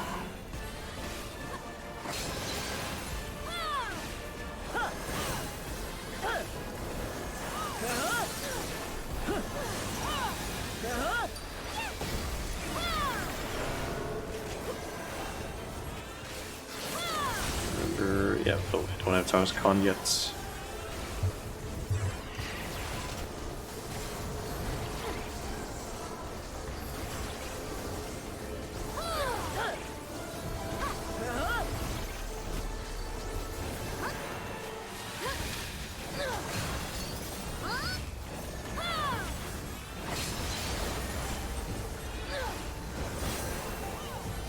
How much is the damage? Yeah, Black Mist definitely still high damage one.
And we're done. And yep, I got to 76.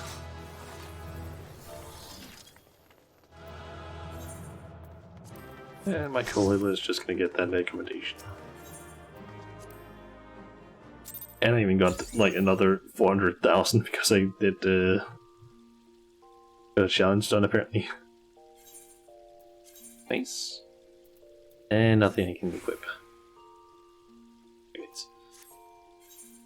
What was that new skill I got?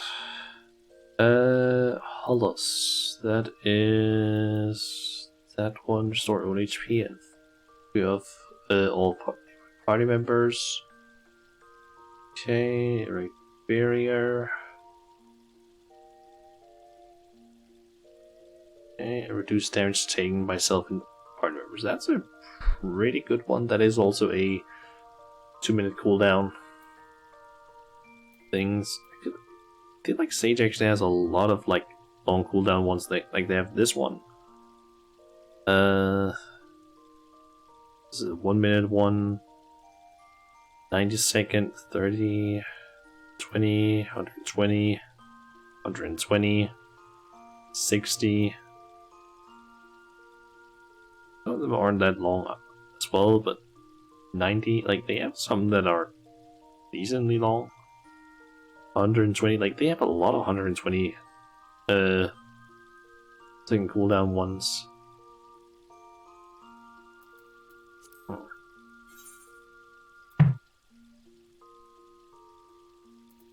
Yeah, it's gonna change it a little bit higher at least. If it's trash. I mean, we didn't die. No one died as far as I saw, and we beat him. Or beat her, so that's fine. Ooh, and I also got a second chance. Yeah.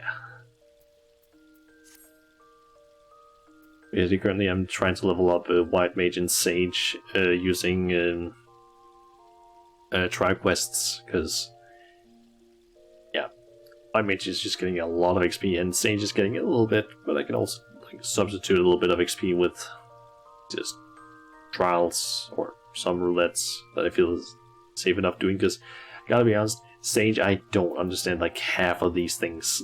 All I really use is just put cardio up, use this one to get either shields out or the dots, and then I just spam doses and phlegma if it's AoE, and I have Adder Sting, use Starkscon, and if it's AoE, also Dyscrasia, I guess it's pronounced. And that's it. I have no idea what most of these things do, except for this one. I know what Physic does, and that's basically just, hey, here's a heal and heal over time. And apparently it also recovers, or increases HP recovered. That's it. White Mage and the most secure on when it comes to healers. Scholar, I don't know anything, because there's so...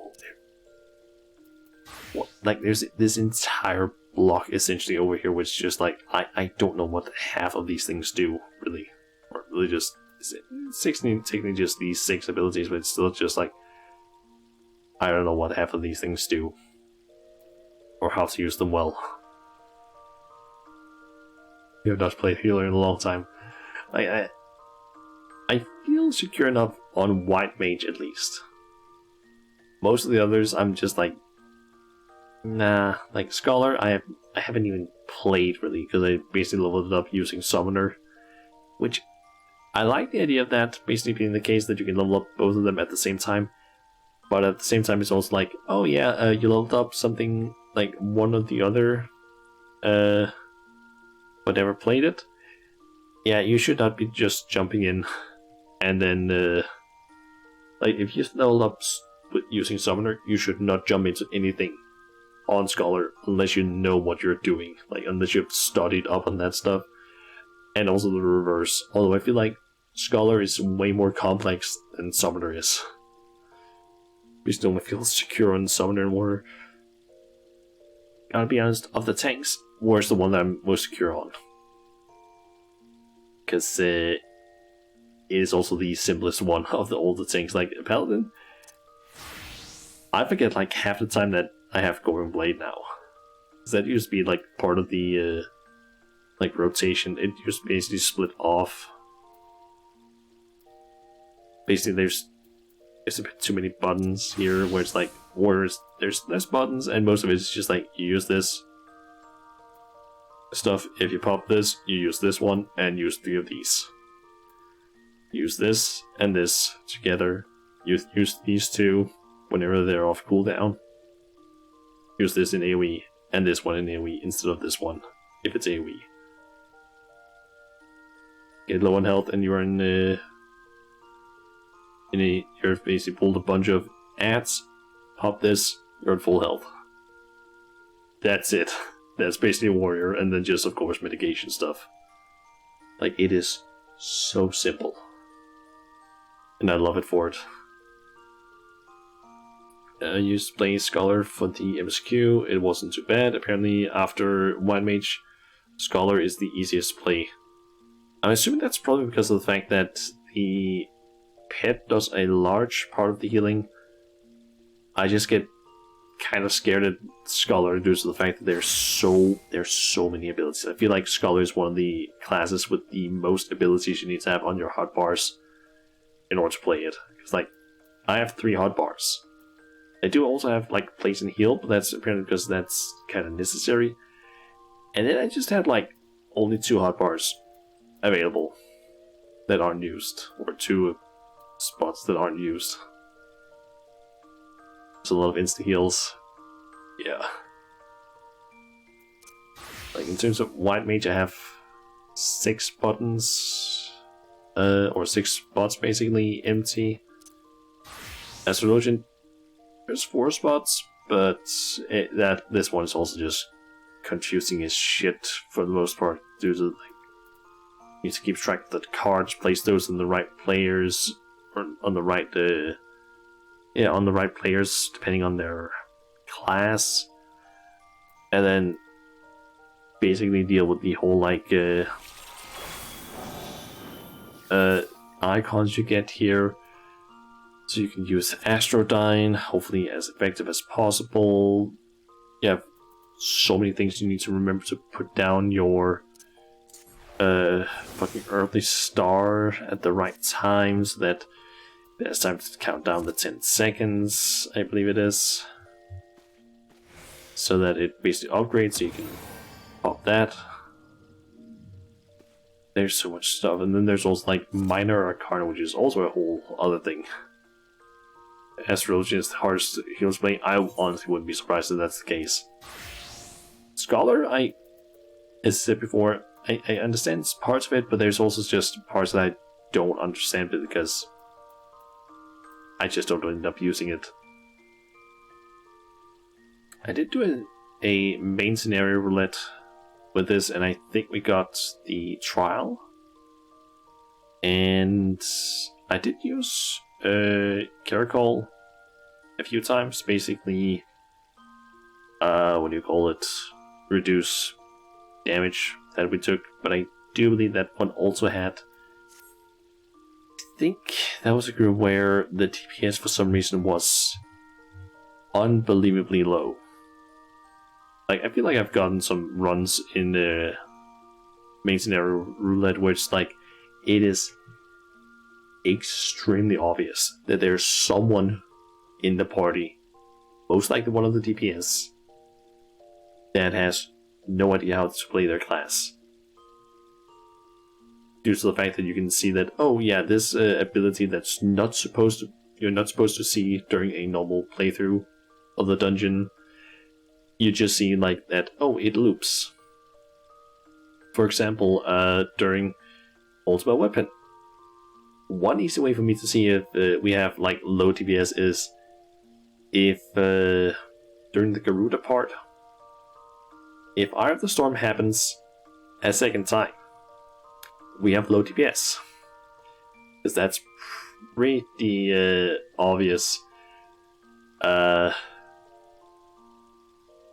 feel like there are certain other fights where it's also somewhat obvious, like Praetorium, if Nero gets to use his like basically when he does the whole like summoning a like robot hand that comes in and tries pushing you around and also jumps away and does like big wee.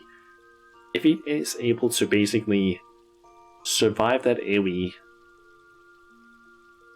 that usually is a slight indicator of like, okay, we might have somewhat lower DPS.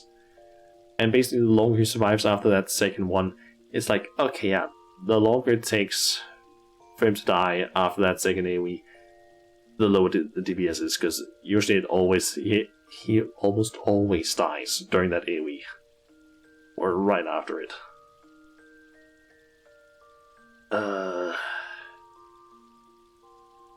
And sometimes, like, I've been in groups where it's like, oh yeah, here's a samurai. They didn't use any Yaijutsu. Like, I could see that they didn't use any. I never saw a dot appear on the boss, and I never saw them use, like, what's it called, Midari Setsugeka, because just based on the animation, like, I could see that. I could see they weren't using it. And I was considering basically bringing it up, but I was a little bit unsure if I was actually 100% correct. So I didn't want to suddenly start a whole... I didn't want to, like, confront them about it, because I didn't want to deal with, like, a whole shit show if they suddenly were like, I can play however I want. Like, yeah. Use the free damage button. Use it, it's free damage, yep. I mean, in the case of, Yaijutsu, it is a normal attack, but I could see that all they did was just the, combo to get Gecko, Kasha, and maybe Yukikaze. I could be wrong on that one. But it felt like they at least just kept doing these two because they had the buff up. They just never used Yaijutsu as far as I could see. And I think they actually had, I can't quite remember because I believe I checked their levels. I think they actually had like Samurai at like level 60 or 70 or even further. At which point I'm just like, how do you not know your main gimmick? Like as your class, like each class has some sort of gimmick. Like 100%. For Samurai, it is 100% their Iaijutsu. That is their main gimmick. For Monk, it's their whole, to an extent, there's both the whole meditation part, that's more of a, like, free damage button thingy, but it's basically just the forms and essentially the, beast gauge, I guess. I'm forgetting exactly what it's called. What is it called again? Master's Gauge. Not as much of a main gimmick, but it's mainly just the whole, like, hey, switching between forms in order to do the different attacks. That's their whole gimmick. Dragoon. It's jumps. That's their whole gimmick, essentially, just using jumps, and later on, like, these things. And also, of course, a lot of buffs. You want to play Samurai. I mean, Samurai is, in my opinion, a really simple class. Like, in terms of rotation, it might actually be really difficult, but for the most part, it's basically just, okay, get one of your, as Joket calls them, stickers. Use Hinganbana to basically put a, what is it again, a like 60? If a 60-second dots on the enemy. Also, this cute samurai standing next to you and thighs holding. Like, you basically just use Hikenbana. That's a 60-second dot. You put that up, you don't think about it for like a minute-ish. And it just deals damage. And then your main thing is just, okay, keep these two buffs up. Basically just, what's it called again? Getsu and... Oh, that's not the one. Oh yeah, Fugetsu and Fuka. You get those from these two, but basically just keep getting your 3 stickers. Use Mitani Setsukeka if you have the Bamagaishi, which you only get at 76. You use that afterwards just for more damage. And I'm still not fully sure on when this one is used. Or wait. I'm forgetting. How the fuck do you get... How do you get Oki Narikini again? I'm forgetting about that now.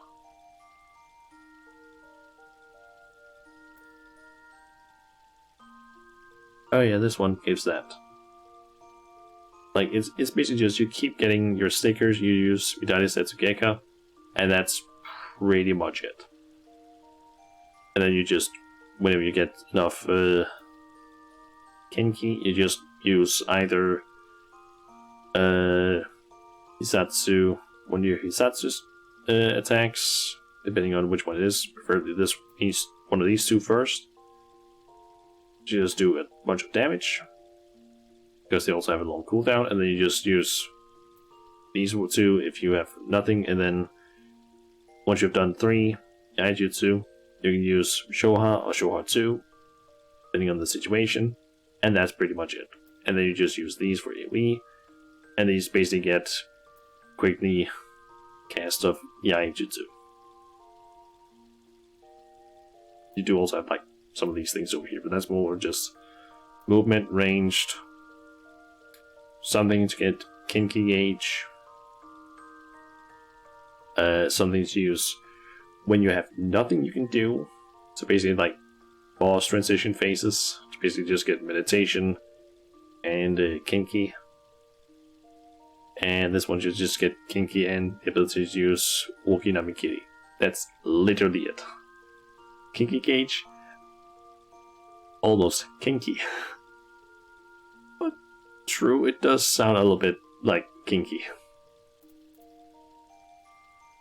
Yeah, like in terms of still the gimmicks, ninja, it's just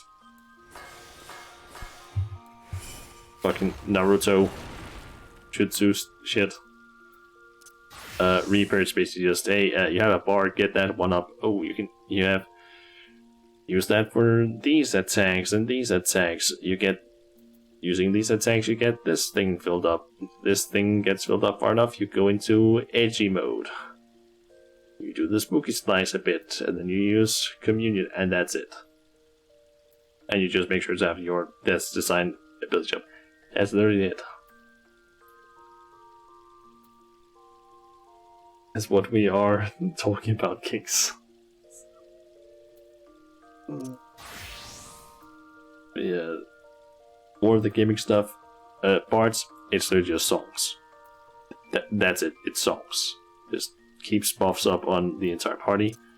Machinist, I don't actually know what the hell you would say Machinist's gimmick is. I guess maybe it's the turret / giant robot. I don't really know what else it would be. I guess maybe they're like overheat phase, maybe. Machinist is honestly one of the few that I can't really think of the gimmick for, because this is basically just resources. They don't really, like, I guess it's just like overheat. Yeah. Dancers' main thing is just like, dances, of course, just dances, and of course dance partner. That's their main gimmick. If the game wants me to do this, Black Mage, it's the whole like astral and umbral phases. And of course, ley lines. Though I guess that's technically not a gimmick, but I think Black Mage is probably what it to be.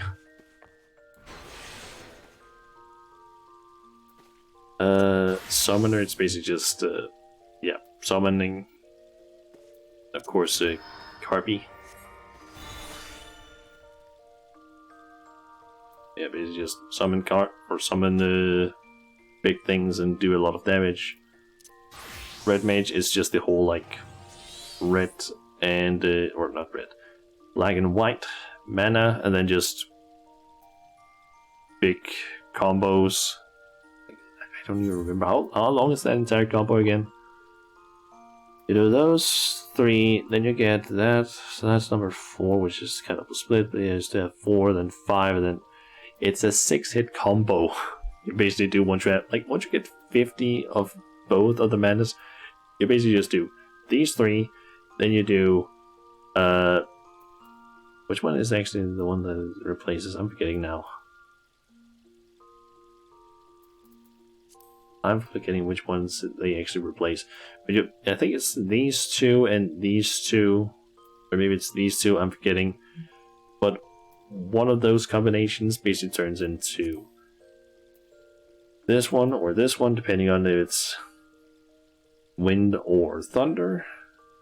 And then once you've used that, then Jolt 2 or Impact basically becomes Scourge, and then after that it becomes Resolution. That's basically their whole thing. Blue Mage technically doesn't count, but at the same time, Blue Mage spells, just learning spells essentially.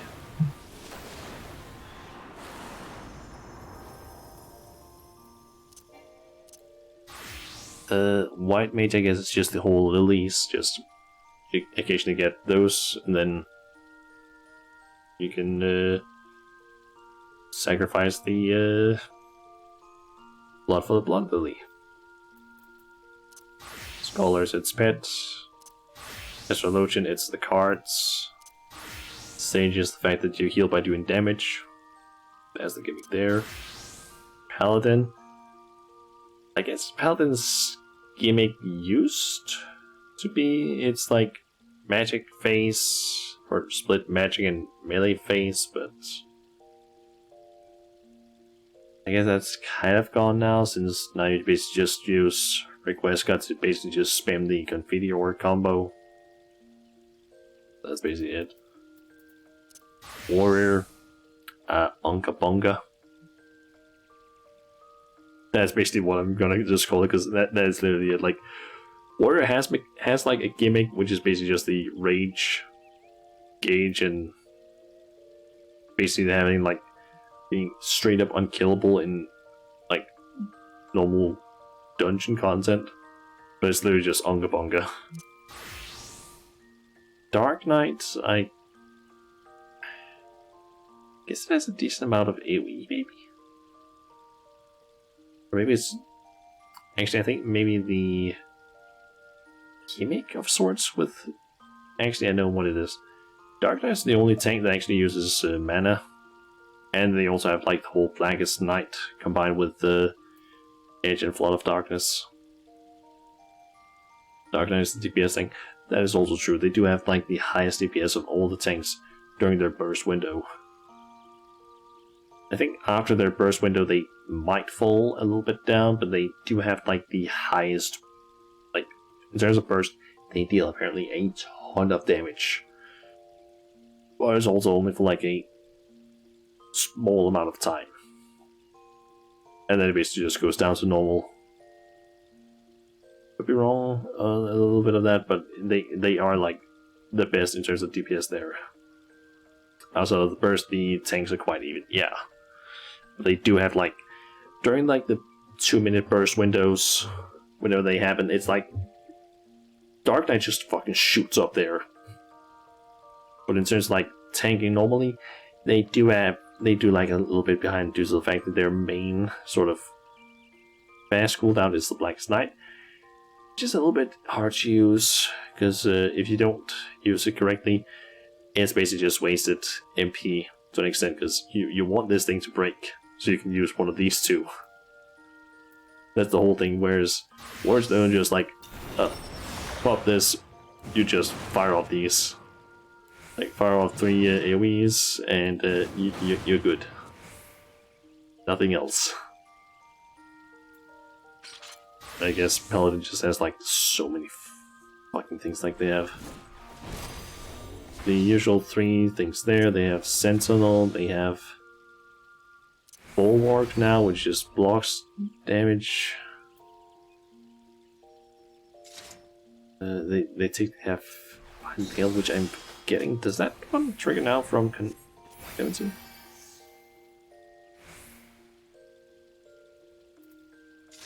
Is that not the case anymore?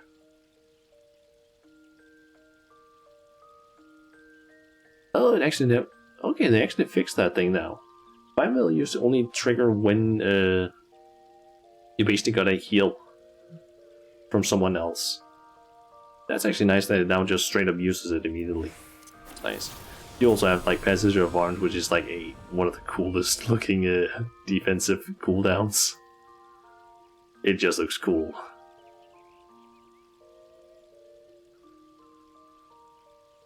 Like, this just looks cool. It just doesn't really serve a huge amount of purpose in a lot of content, because it doesn't get used a whole lot unless it's like a big, large in the face attack or something like that.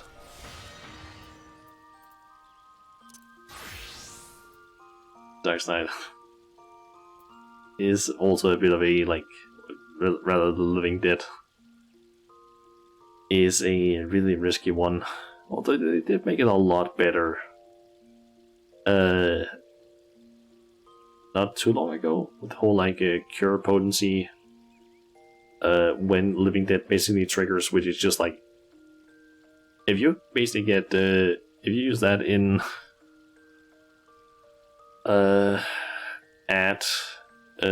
or like trash pools, you can basically just heal yourself up in no time. It is basically like a worse version of, in a way, of Bloodwedding. And Gunbreaker, I guess, is just the whole cartridge thing and the fact that they have like the Gnashing Fang combo. That's pretty much their gimmick, I guess. You also have a little bit of self-healing in, like, Aurora, I guess. I feel like it's just mainly the cartridge thing, and then Dashing Fang. Although they do also have, like, I think it's 2 dots in Bow Strike and Sonic Break. It's the only one that I can't really think of a real gimmick for is just like Machinist.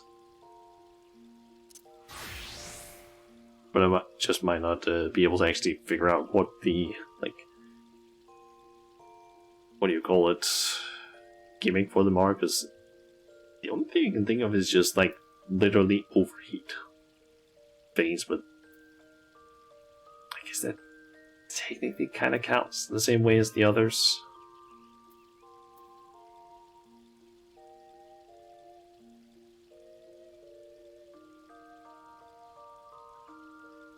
I've been talking like what? Almost 30 minutes, I think? 30 to 40 minutes now, because it's now like 15 minutes past. Or almost 15 minutes past the 2-hour mark.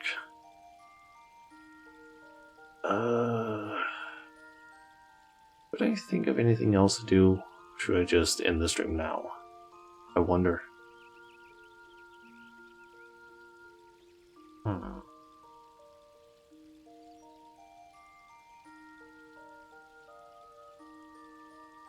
As I said before, I am kind of tired, so maybe I should just end the stream today and just relax a bit, get to bed early, because I do have something. Basically, tomorrow I have something to do with that I had to do with my family, which is why I had to basically push the start of tomorrow's stream back a little bit. I don't exactly know when the stream is going to happen. I'm thinking I can maybe start the stream at some point past 2 o'clock, I think. I believe we're supposed to be done with the thing tomorrow at like around 2, I think it was, in the afternoon. So I can maybe start the stream at around 4, or maybe I'll just push it further back to like 6. I'm not sure yet. Guess we'll see. I might also do some more streams actually next week, because I do have Easter vacation, so I don't have any school. I do also have to work on a little bit of a thing though. I basically got a I guess I can mention this. I got a reply from a job that I applied to here Monday. And they basically were like, hey, yeah, we think your CV is, or your resume, I guess, is interesting. If you want to continue in the process, we have a test that we would want you to basically take. Where I have to basically like do a test in React, where I have 2 weeks to do it. So I have to basically, since I got the mail back Wednesday with basically all the details, I'm assuming that the 2 weeks basically mean that I have to hand it in the latest Wednesday after Easter, basically. So I kind of have to do some work on that thing and not get completely distracted, but for the most part, I can see what I need to do. I just need to figure it out how to do it in React and possibly also learn TypeScript, which I don't know anything of, so that's gonna be fun. But essentially, the assignment itself is pretty much just here's some data that's stored into JSON files. Take that data.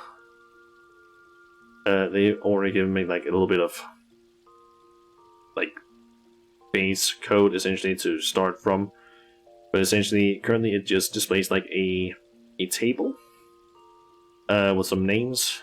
It's only 10 names currently, and I'm supposed to do things like display some specific information regarding these different users, making so that there's maybe some I forget exactly what it's called, but I think it's pagination for the table, so that it only displays, like, let's say 20 users, but then it basically has like buttons at the bottom where you can like scroll through the pages, where it then just only shows the next 20 and so on.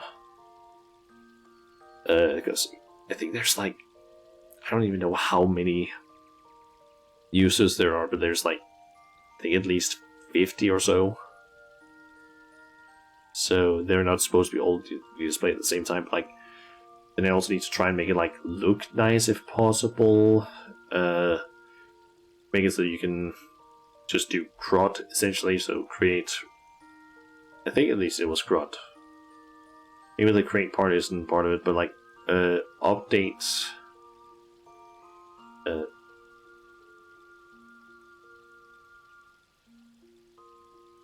I'm forgetting exactly how what CRUD stands for. Now, create. What does the R stand for again? Like, CRUD is basically an acronym that stands for like create something that I'm forgetting now, update and delete. Just forgetting what the R stands for. What does the R stand for in CRUD?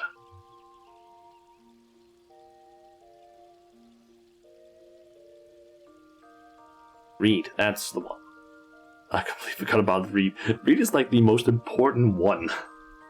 Because that's the only way you can display the information. Wow, how did I forget about that one? That should be too hard. Yeah, I'm assuming it's probably not too difficult. I just haven't looked into it a whole lot. No reading, only editing.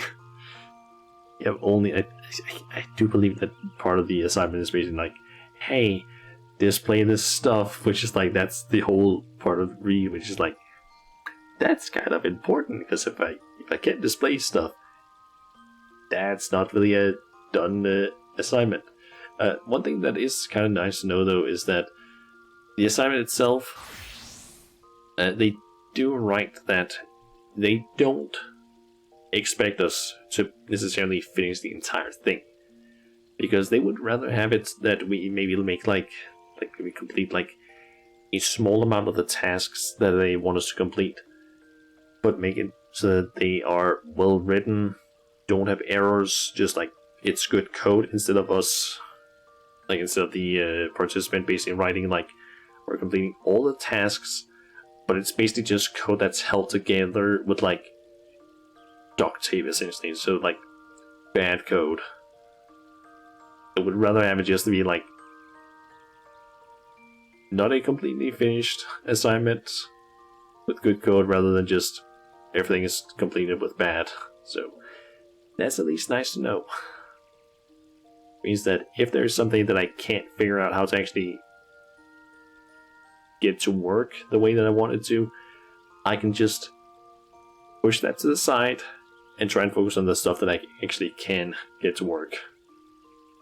So if for some reason I can't get the delete part to work, because I think that was part of the thing that I need to make, I can just focus on the edit part, for example. So, yeah.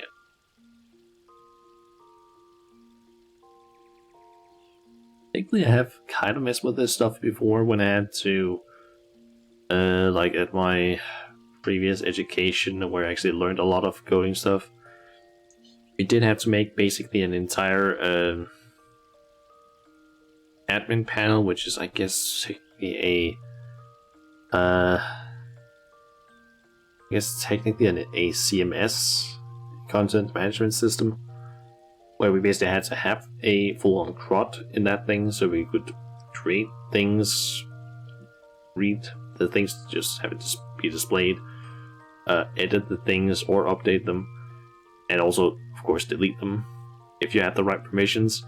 So I have like the entire concept of what I'm trying to basically set up. I have made before. The only thing is just that was made in EJS, which no company uses. I think I've ranted about that before, probably at some point, but that still pisses me off that we didn't learn a proper framework at school instead of learning EJS, which no one uses. But yeah. And I've just ranted for like another 10 minutes or talked about stuff. But I think I'm gonna go ahead and end the stream here so that I can basically relax and hopefully be a bit more ready for tomorrow's stream. I might also do just a surprise stream at some point during next week, because I don't fully know when I'm gonna work on that assignment, but I do know I need to work on it at some point. So, yeah. I might just take, maybe on the schedule, I'll just be like, hey, maybe stream on like 2 of the days or something. I don't know yet. But, yeah.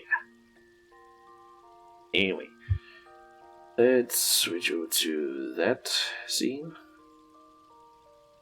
Don't forget to do that, and let's see here. Okay, we got a few people that I could go with.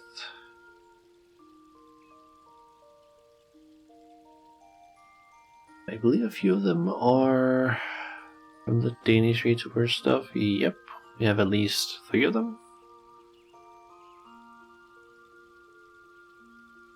How long have each of you been streaming for?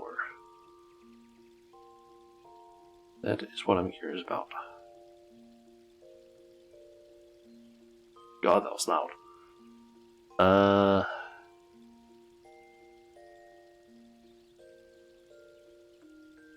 Okay, okay, Switch to once loaded. Okay, so we have one that's been streamed for 1 hour and 20 minutes, 1 hour and 33 minutes, and 1 hour and 37. Okay, so it's basically about the same amount.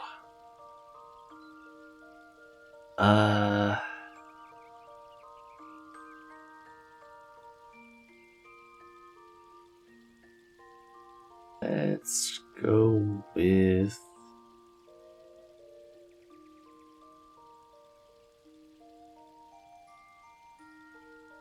let's go with Crowmy. Let's see. They are currently playing some Final Fantasy 14.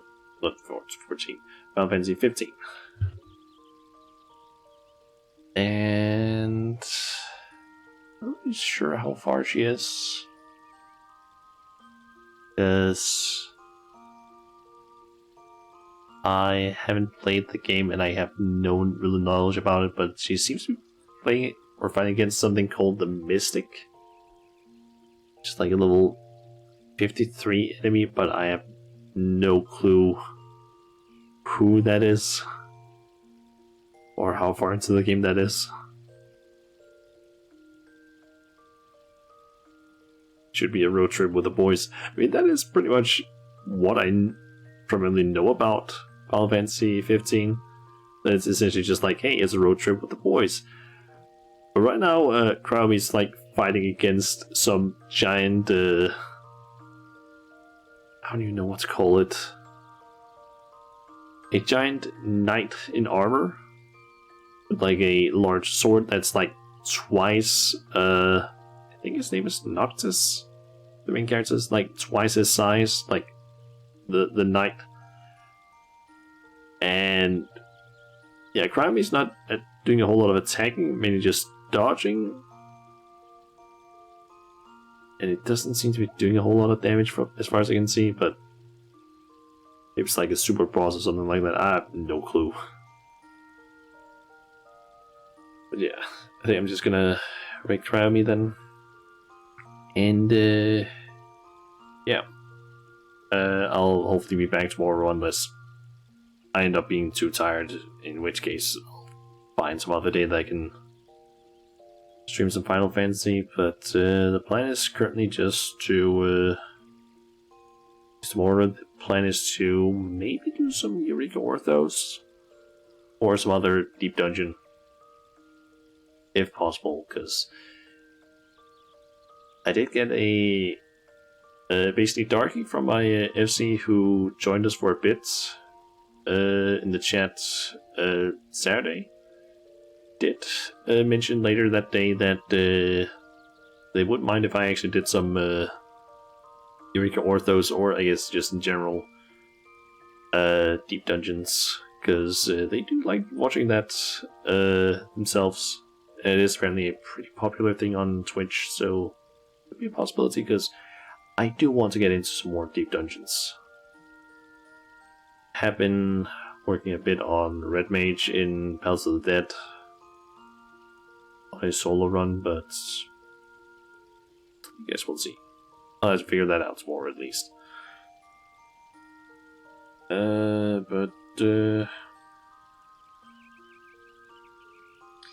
What dungeon you want to go deep in? Oh my god, Fable. I almost knew that as soon as I said I don't even remember what it was. I said, I think it was like, I want to get into some deep dungeons. I feel like as soon as I said that, I was thinking to myself, that's gonna be something that's gonna be like, I don't know, I guess made loot or something like that by Fable. I had a feeling it was gonna happen. Because as soon as I said it, I was like, that could sound a little bit dirty. Or lewd. It was like, I had a feeling. But yeah. I'm gonna go ahead and raid Crown now at least. So, yeah. You haven't met Yuri, then Xiao mentioned you. Oh no. Oh no.